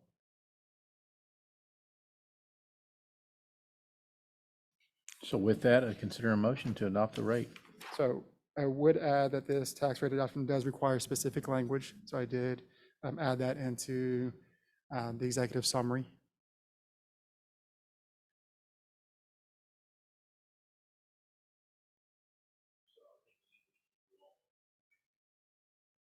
Ordinance to set the tax rate, whereas the Lovejoy ISD Board of Trustees is charged with the responsibility of providing the necessary maintenance and operating funds to effectively operate the district and the necessary debt service funds to service the district's debts. Therefore, be it ordered that the 2023 tax rate for Lovejoy ISD be set at 0.7575 per 100 in value for maintenance and operations, 0.50 per 100 in value for debt service, for a total of 1.2575 per 100 total tax rate. Such taxes are to be assessed and collected by the Collin County Tax Office. This year's tax levy to fund maintenance and operations expenditures does not exceed last year's maintenance and operations tax levy. This order was adopted by the Lovejoy Board of ISD trustees and then signed accordingly. I move that the property tax rate be increased by the adoption of a tax rate of 1.2575, which is effectively a 1.01 increase in the tax rate. The ordinance, resolution, or order setting this year's tax rate does not require the statements about tax increase as specified in 26.05B of Property Tax Code. Thank you for that, Mr. James. So moved. Do I have a second? Second, Amy Smith. All in favor, say aye. Opposed? Thank you.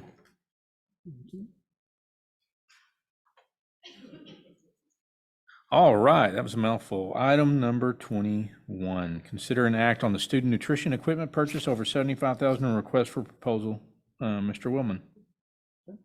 Good evening again. So tonight we're presenting on some student nutrition equipment replacement needs and seeking approval to award ISI Commercial Refrigeration as the vendor and the use of student nutrition fund balance to replace the equipment that has reached the end of its useful life.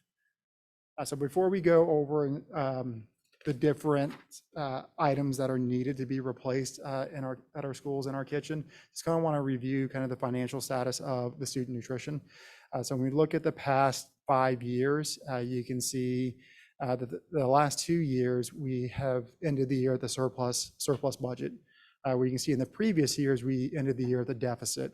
So with student nutrition, when you end the year in a deficit, the general fund has to pay into the student nutrition to balance it off. But when you end in a surplus, it doesn't work vice versa. You can apply some indirect cost to the student nutrition funds, or in this instance, we're going to present some different things that we need to purchase to keep the kitchens running. So when we look at the last 2 years, we see a cumulative fund balance of roughly $710,000. Audited amounts in 2022, 2023 is still preliminary. We will not have audited numbers and firm numbers until the audit's complete. But when it comes to compliance with the National School Lunch Program, it requires that, because we receive federal funding, that we cannot exceed 90 days of fund balance. So you see here that we're exceeding that by 60 days. Because we're exceeding that by the 60 days, we do need to develop a plan of action to reduce that fund balance to or below 90 days.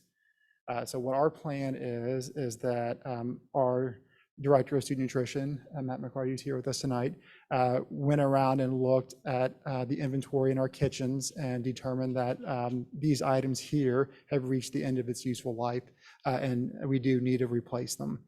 So we did go out for a bid, and we had two responses to our RFP. We are recommending that we select commercial refrigeration. They did have the better rate. So here we're listing the 3 schools that will receive the benefit from it is Lovejoy High School, Sloan Creek, and Puster. It's going to be our ovens, our convection steamers, dishwashers, ice makers, and then installation. And then we just have some miscellaneous unexpected costs that may arise as we pull out the old equipment and put in the new equipment. So we have a total not to exceed $365,000. With this will put the fund balance down to 345 or 73 days. So at this time, the administration recommends approving the award of a new contract to ISI Commercial Refrigeration to purchase kitchen equipment not to exceed $365,000. And again, this was not in our budget to use fund balance, so this is an unbudgeted item, but we would like to use the fund balance to pay for it. What are we projecting for this year? I know, so 2 years ago, we were at a deficit, and then the last 2 or 3 years ago and 4 years ago. Do we think we're going to be closer to budget this year, or deficit, or surplus again? Our budget is balanced right as of now. We do have some unfilled positions that could potentially lead to a surplus, but Matt, do you have anything you would like to add to that?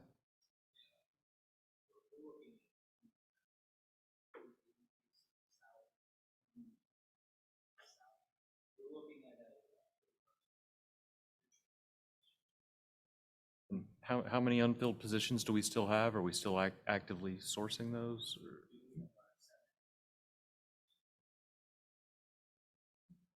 Fill those, we'll be at budget, and Yeah, if we fill. if we don't, we'll be in a surplus position again. We really want to fill them. Yeah. But we have to get the fund balance down to, the nutrition balance down to the 90 days. Right. Or we lose them, or we lose the money. It possibly is a penalty, whether it's payback. I'm not sure how that would work. Is that? And we need to invest in equipment. Out of curiosity, what do districts do other than buy equipment with a surplus? They probably, if they have a large enough surplus, they're able to, and they maintain that year over year, they'll allocate it to indirect. So like, we don't charge custodial costs we may charge like some maintenance costs, but we don't charge custodial costs to clean the kitchens. We don't charge for electricity. We don't charge for security. So there are things that we could charge. So if we had everything up to date and we didn't have a need for kitchen equipment, then we would go that route to see if we can charge indirect cost. And that would help build our general fund. But in my mind, wouldn't that be a better way to go and use, if this is capital equipment, to me, that should be more on the INS side. I don't know if I'm thinking about that the wrong way. It just depends on financial strategy with that, because we would be then taking on that debt that we have to repay. And I would say with the position that we're currently in, that we're looking at those funds and having to prioritize funds that we have available on the INS side. It is absolutely something that'll be considered as part of the capital planning process that will bring that committee back together this year and look at both short-term, long-term capital needs. But I think right now, with a situation of where we're evaluating all of our capital assets and have identified that within our kitchens, we have some equipment that has some immediate need. But I agree with you, Mr. James, that this is part of a bigger conversation of that overall strategy long-term. Are these campuses the ones that have the much older equipment? Because this equipment was installed many more years before the other schools came online, right?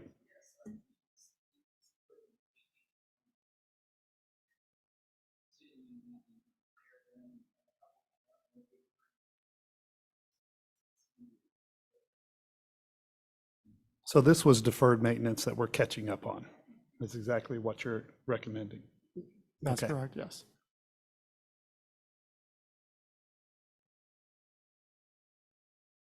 I'm making a motion to approve the purchases for up to $365,000 for the student nutrition equipment.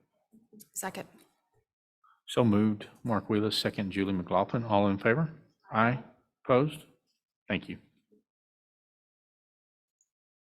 Consider an act on the use of bond funds to address traffic safety. Mr. Willman. Okay, so I'll start off and giving an update on kind of where we're at with our bond series 2021 and the $5 million, and then I'll hand it over to Mr. Percival here to walk through kind of and address some of the traffic safety concerns. So if you recall, back in March, we had brought forth a plan to utilize the remaining $5 million from the 21 bond series. When we came, we only had about 2.3 million that was committed, and that meant spent or encumbered in a PO, which was related to athletic projects, safety and security projects, building updates, and technology projects. And then in March, we brought forward for approval, committing the remaining 2.7, roughly 2.8 million for instructional materials, technology infrastructure, software, some cafeteria tables, custodial supplies, and maintenance equipment, and so forth. So when we look at kind of the total cost, you see the two numbers there. It brings us to the $5 million, a little over the $5 million. But because we're not spending it right away, we do have it in an investment account. So we are earning interest on the remaining dollars. So we did earn roughly $138,000 of interest that allows us to spend on projects. And then when we looked at some of the projects, if you noticed on these projects, we're very clear to say not to exceed. That's because we have just an estimate that's provided from us from the vendor. So as we finished up and wrapped up some of these projects from pre-March up into March, we came under budget about $242,000. So that leaves us with a remaining of about $305,000. So some of the items that we came in under budget is like custodial supplies. We went to a different vendor. We found a lot of the supplies much cheaper. Some of the athletic projects, the cafeteria tables, very similar, found a different vendor that could do it for cheaper. And then some of the building and security updates. So with that remaining $305,000, I'm going to allow for Kyle to come up and walk you through potential ways to spend it.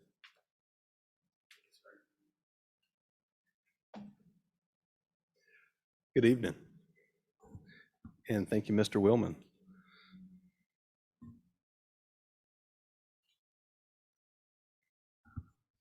So before we jump into this section, I feel terrible that you guys have to sit this entire time. So please feel free to stand up during my portion if you'd like to stretch your legs. It does feel pretty good right now, I'll be honest with you. So feel free to stretch your legs if you need to. So as Mr. Willman mentioned, and we've also kind of vetted this conversation through the District Safety and Security Committee, and in collaboration with our school marshals, our safety and security director, leadership at the high school. There have been some observations that were made and some areas for potential safety enhancement, I'll call it, at a couple different areas. But the first one that we'll start off with, not that direction, is over at Lovejoy High School. As you can imagine, most everyone in the room has been over and around the high school at probably both arrival and dismissal. And so there's a unique mixture of pedestrian foot traffic, both adult and student, as well as vehicular with teenage drivers, staff, parents, buses. And so there's just a lot going on over there. And so through the course of our evaluation process, we've identified some areas that we would like to consider upgrading in the name of safety. The addition of 18 concrete speed bumps or speed mitigation devices, as I like to refer to them as, primarily in the rear of, so let me back up. The approach out there from the front of the high school towards the rear of the high school, across that rear drive, where we like to dedicate for our parent drop-off in the mornings, and then also throughout the student parking area to help slow the speed, along with some steel columns that we'll put to replace some of the, you'll see the traffic barrels in that photo, to help allow for more designated areas for our pedestrians. So we're really trying to help kind of control the inbound and outbound flow, especially of the student parking area there. And so the addition of those 18 concrete speed bumps and the 4 steel bollards would be a total cost approximately of $38,600. And that would be utilizing Holly and Holly Concrete Company Incorporated.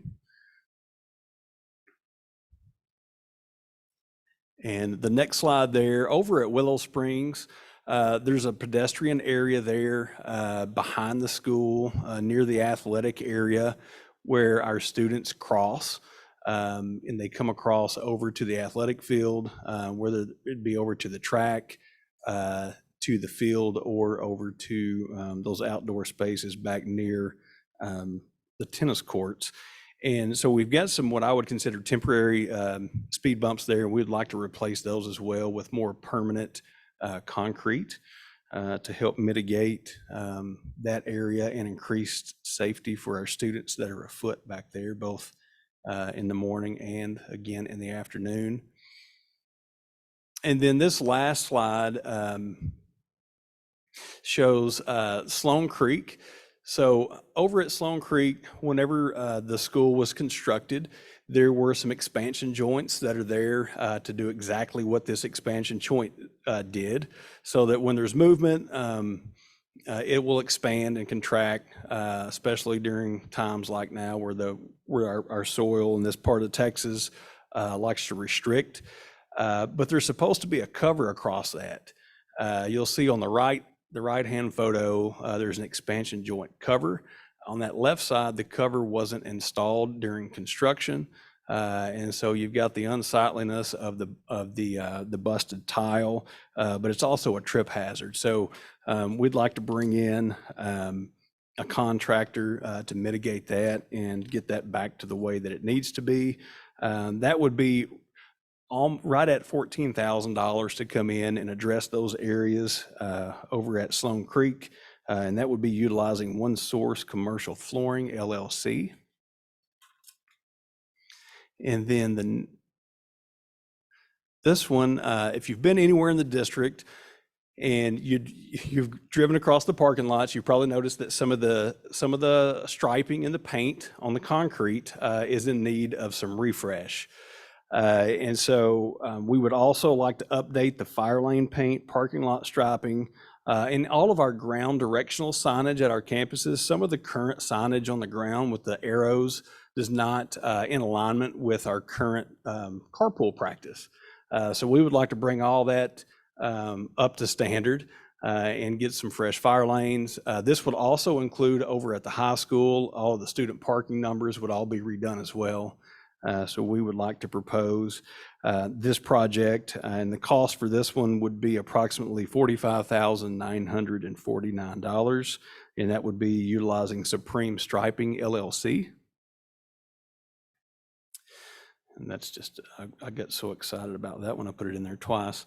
And then the very last one is to update the district-wide directional signage, the vertical signage. So again, some of our signage is not in alignment with our current practices. So we would like to go through and do some refresh there just to make sure that when we do have visitors or maybe new families that come into the district, this will help guide them in and around our campuses. So that's one less thing that they have to worry about whenever they're coming in on campus. And for this one, we're going to put in that this project will not exceed $10,000 total for district-wide signage. Any questions along the lines of what's presented up to this point? So just to summarize everything that's been presented, we're not authorizing additional bond funds to be used. These projects will be paid for out of pre-authorized bonds where the projects came in under budget. And in addition, we've earned interest on those bond funds. So yes, sir, that is correct. That's more than enough to encompass this project. Yes, sir. That's a great question.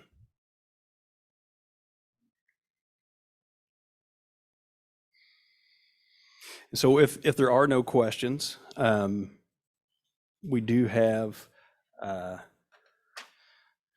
need some action there. And the administration, it's the recommendation of the administration to the Board of Trustees that the approval of the safety and security related projects as presented in the amount not to exceed $117,000 utilizing current bond funds.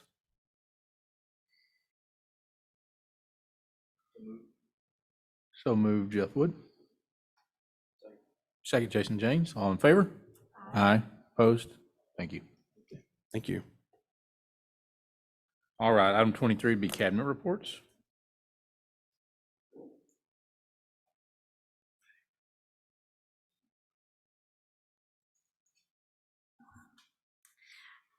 C&I cabinet report, I want to give an update of some work that our campuses have been doing. And you may have seen some of this coming from your students' campus. One of the things that we worked on in Learning in Lovejoy was looking at essential behaviors. And we were looking at social and academic behaviors of our students.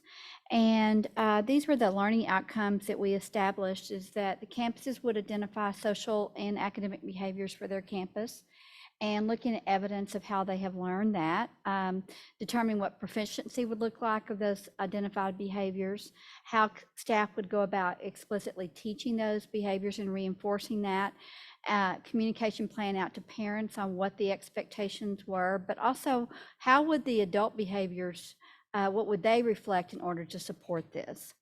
So something we brought forward with our staff is that very common that when a student has academic skills gaps, we usually identify that gap, we look at how we can remediate or respond, and we reteach or explicitly model how we want those skills to be achieved, and then they practice the skill, and then we have that targeted time to learn that skill. Do we always look at behavior in that way?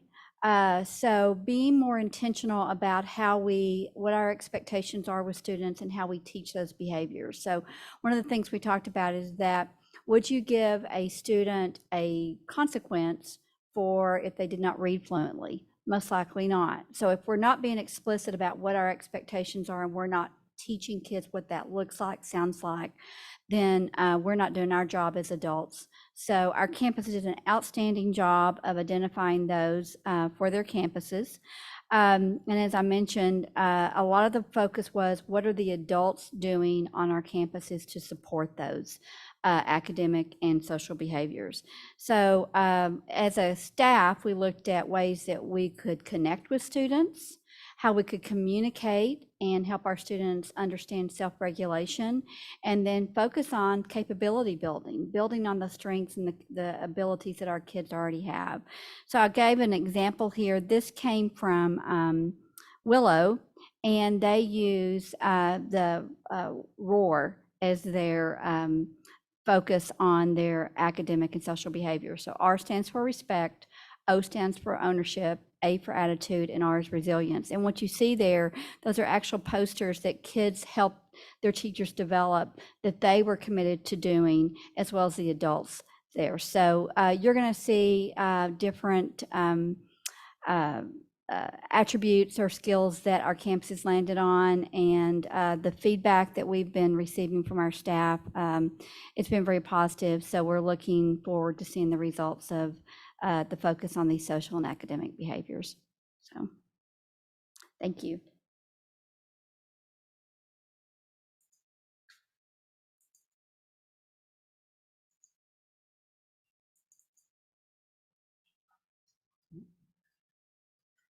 Good evening. I'm going to actually start from the last slide as far as the finance update. So we're still collecting on tax year 2022. We won't make the transition to start tracking and monitoring and see where we're at with the 2023 tax year until they start making collections, usually in November when the bills go out.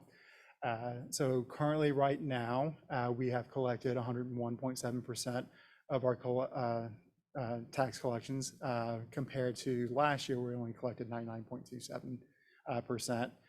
So for the month of July, we collected 283,000, which leaves us with still roughly 389,000 of tax collections for the 22 tax year. This is important because when we did our projections in June and did our final budget amendment, we did not anticipate this much of July collections, and then we're still recognizing August collections as well. So we're allowed to recognize as revenue up to 60 days past the fiscal year into the previous fiscal year. So we would recognize July and August collection. So our collections will be a little bit higher, but so will their recapture expenditure when we do the final audit. So just wanted to put that out there ahead of time. So then going back and looking and seeing, we did have pretty high interest earnings for both the general fund of 87,000 for the month and then 17,000 for the debt service. We currently ended the month of July with 107 days of cash on hand. And so with low cash collection for the next few months until the 2023 tax collection starts coming in, we'll be monitoring this pretty closely. No concerns that we won't make payroll or anything like that like we previous years, but we'll be keeping a close eye on our cash balance. Some good news. So for the second year in a row, we did the property value study audit for the 21-22 school year, and that returned an additional $136,000 received through that property value study audit. In 2020-2021, we received $86,000 from that audit study. Our auditors will be here next Monday, so we'll start that process and hopefully wrap up.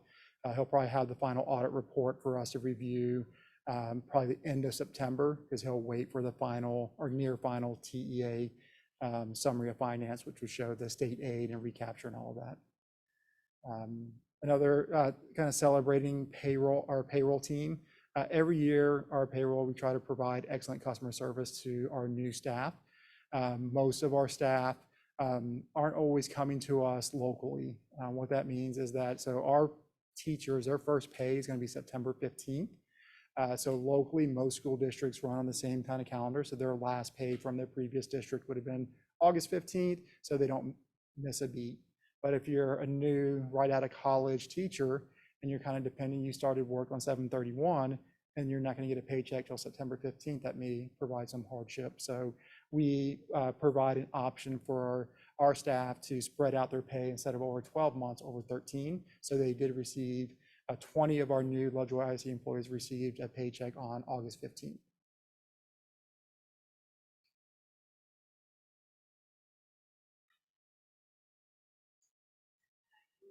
State that is a tremendous amount of additional work on payrolls end because everything has to be hand done for that 13th check. And I just want to acknowledge and thank them for that excellent customer service and taking care of our staff. Sorry, Thomas, one quick question. It's an easy one, I promise. I know we're not gonna, the cash balance is fine right now, but say if we were really late in collecting in November and December, do we have a line of credit established, or is that something the TEA can get a loan, or what happens?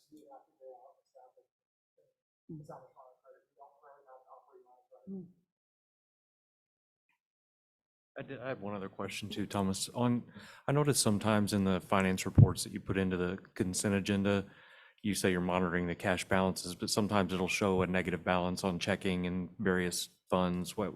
Tell me how that happens.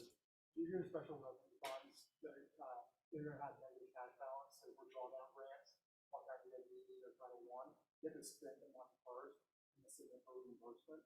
But you have to submit it like 30 days after actually going out. So a special revenue is negative cash.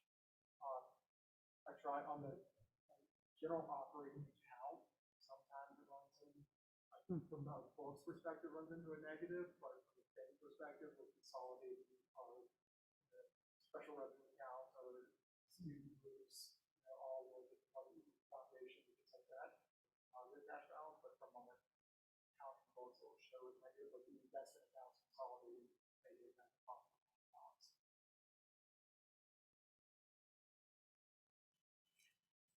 I'm glad you explained that.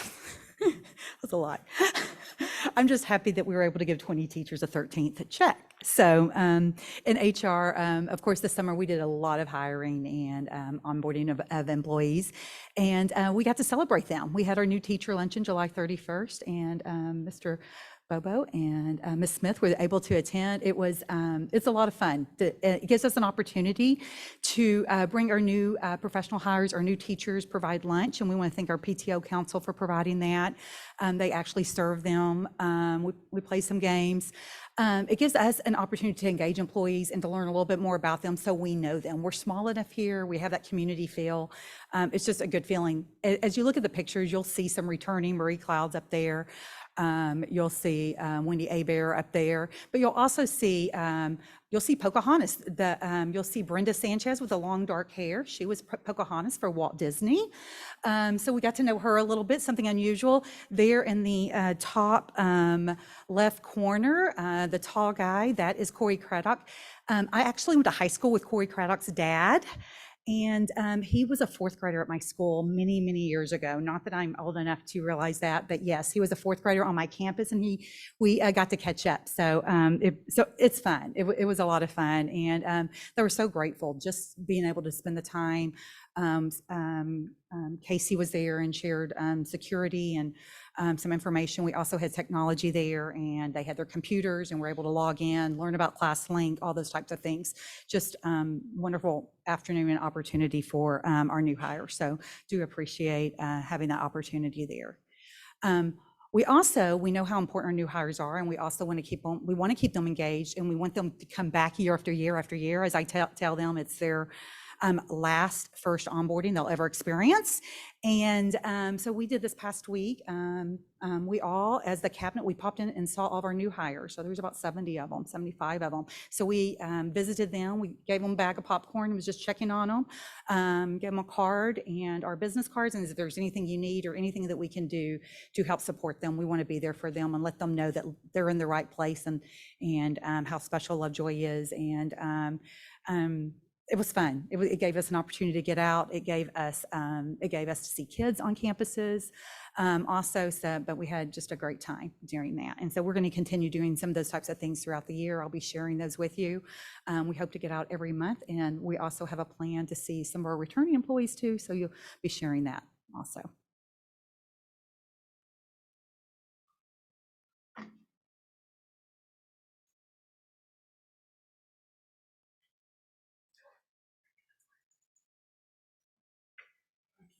Good evening. I just want to share a few things with you from our Student Services Department. The first one is transportation update.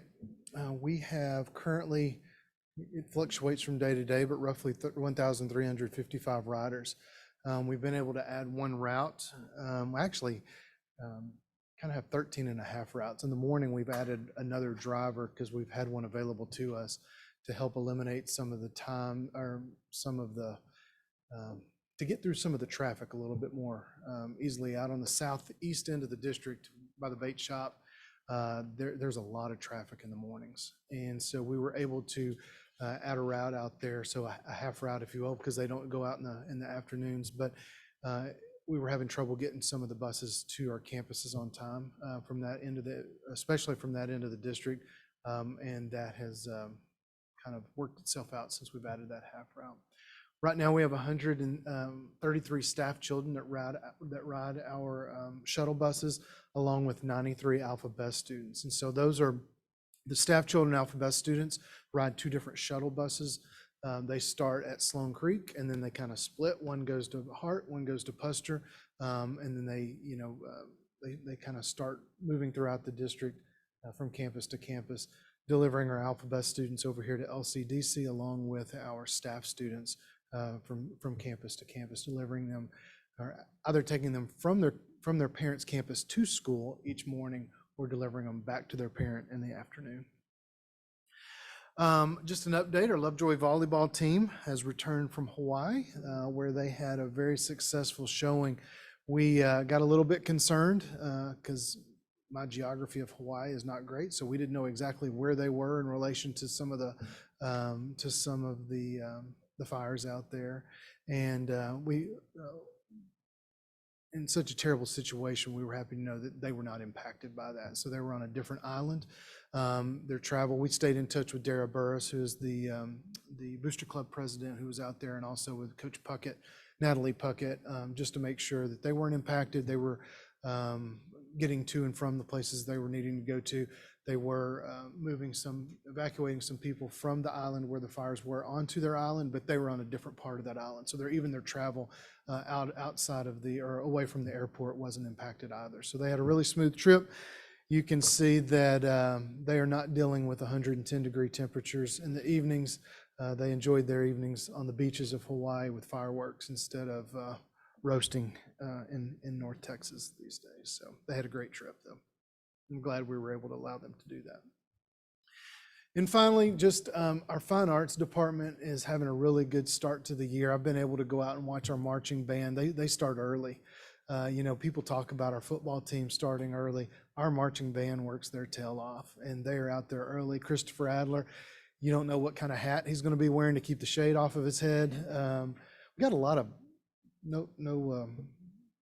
please don't take this the wrong way, Mr. Owens. We got a lot of guys who have no hair in this district, myself included, and we have to find the right covering to make. That's right. It's just oozing out of us, but it's fun. The orchestra, they have a picnic, theater. They had a welcome back party, ice cream band socials at Sloan Creek, LHS band preview. It's been a really good start to the year as far as fine arts. And we get to showcase that this coming Friday when our band gets to march at the Tom Landry Classic at the Allen Stadium. I'm sorry, this Saturday evening. It's not Friday, it's Saturday evening. So, any questions? Great.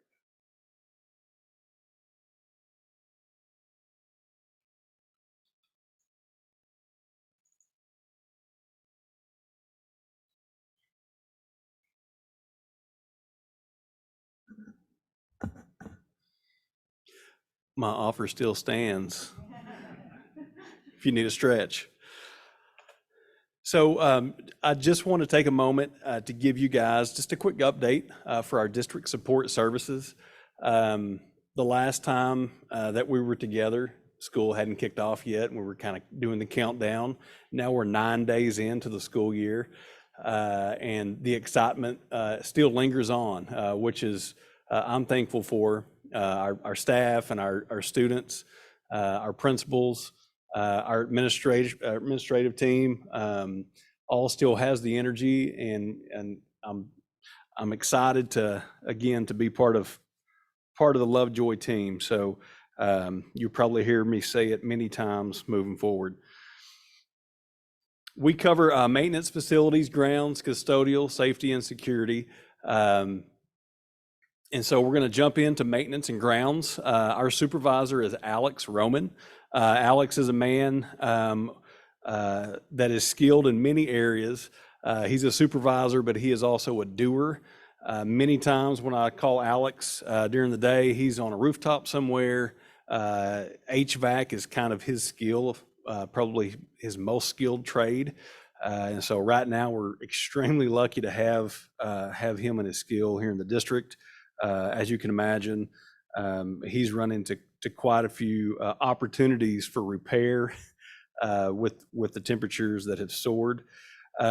This is a shot over at the high school where the guys have been working on inspections of lights, smoke detectors, fire sprinkler systems, going through just to make sure in preparation for school that everything up high is in order. All those areas were inspected district-wide with a scissor lift. We had many areas around the district, both office space and classroom space, that needed to be touched up. And so his team went out and made sure that if areas needed fresh paint, that got taken care of before the return of our kiddos. This is our grounds crew that jumped in and lended a hand. Those of you that know that the gym over at what was Lovejoy Elementary School has been repurposed and into the wrestling facility or practice facility for the wrestling team at the high school. And so with that, the removal of those wooden bleachers was proved to be quite the task, but they had a little ingenuity about them and got those taken care of. And that looks really nice over there, Mr. Parker. I know they're proud of that space.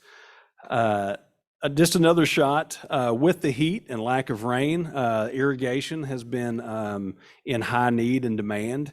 And so with that and the shifts in the soil that we mentioned earlier in the night, comes broken sprinkler heads, broken joints within our PVC irrigation lines. So this is a shot of the team out making sure they get those repaired so that we aren't wasting water in and around the school district, and we're making that count. And a shot on one of those rooftop units where Alex was up giving some much needed maintenance to keep those things up and running and reliable for our office spaces and our classrooms around the district. And then some much needed break.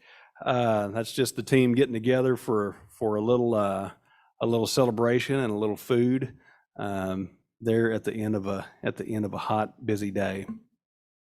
Our custodial team is led by Rigo Valdivia. Rigo is another one of those guys that jumps in and does whatever needs to be done in addition to supervising and leading his team. It's rare that you see him at a desk doing supervisory work. Most days, because his team is short, he's out pitching in and helping out the team and making sure that our schools and office spaces are taken care of. Just a few of the items that were touched in preparation. The stripping and waxing of we have a lot of VCT tile across the district. And one of the things that requires is they have to be stripped and re-waxed every year.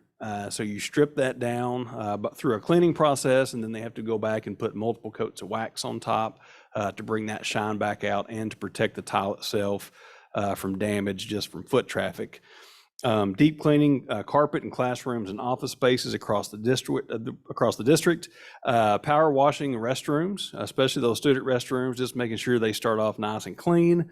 Lots of furniture relocation to accommodate our student movement or teacher movement from one class to another, maybe from one grade level to the next. And one of the things that we celebrate tonight is we do have 3 new applicants that are in the new hire process for our custodial team, so that's exciting. One of the things too that I wanted to point out, we have a little over 850,000 square feet under roof here in our district. And so it's quite a task to make sure that all of that's maintained, both inside and out. But a lot of these teammates spend a lot of time making sure that we're taking care of of our spaces so that we have pride whenever our staff and our students walk in. They take pride in their campus. This is just a shot of one of those pieces of equipment that were authorized back in the spring to add to the custodial staff. There's another shot. And you would be surprised at how exciting just a new vacuum would make whenever you're not having to stop and work on it every 30 minutes because the bag falls off of it or the cord pulls out of the actual unit itself. This one's been quite popular. I'm sure you could see why. But this one really helps us cover a lot more territory quicker. And so that was a big upgrade there. And then our safety and security team, led by the director, Casey Littlefield, his team in preparation, you can see this is over at Willow Springs. The marshal is updating the personal location devices for our new staff to make sure all of those are calibrated properly for those that have been assigned. This is George over at Sloan Creek. George is going through and making sure that all the maps have been updated in all the classes, the evacuation maps that also indicate shelter locations for severe weather. And this is Regan over at the high school. Again, this goes back to our conversation earlier with some of that mitigation out back with pedestrian and traffic safety. And then Stephen up at Puster going through and making sure that all the AEDs are ready and all the safety kits have been updated and inventoried in preparation for the school year. And then last but not least, over at Hart Elementary, each of those doors at our campuses have a device on them so that if a door is propped open, it alarms. And so all the marshals went through at their individual campuses and made sure that those were operational and that the batteries were fresh in preparation for the start of the school year as well. Any questions before I kick it over to Superintendent Cordell? Okay, thank you guys. Good evening. We have had a wonderful start to the school year. Today was our 9th day of school. It's hard to believe, but it is wonderful to see our students come through the door. They bring with them such hope and excitement about the opportunities in the year ahead. And I'm thrilled to say I have never seen a group of teachers, staff, and administrators so ready and excited to start a school year, which bodes well for what we have ahead. One of our focuses at the beginning of the year as a staff was the science of hope, which really aligns with one of our core values, which is best today, better tomorrow, because the definition of hope is the belief that the future is going to be better and I have the control and power to influence that through my actions.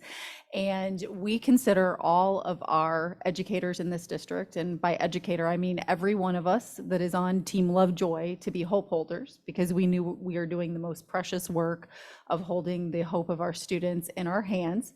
And we've talked about the fact that the difference between optimism and hope is that hope has action in it. Hope means that we are actively setting goals, we're actively committed to continuous improvement and solutions as well. And so we've challenged ourselves to be hope holders and live in action of how we can improve as a school district, how we can improve as educators to make sure we are best serving each and every one of our students. So as we embark on this school year, one thing that I would call upon our community to do is ask themselves the same thing. What can they do to help fill that glass? Because we want to continue to improve. We are a uniquely special place, and we are also fortunate to be here in Lovejoy ISD.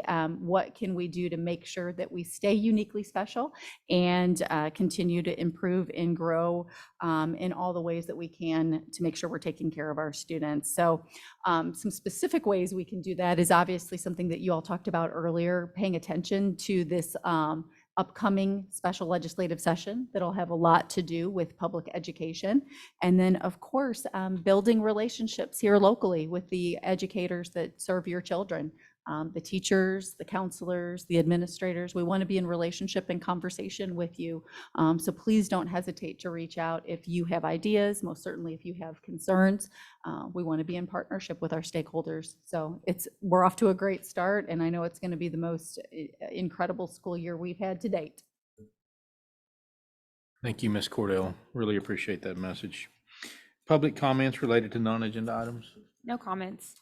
No comments tonight. There being no announcements, we would be adjourned.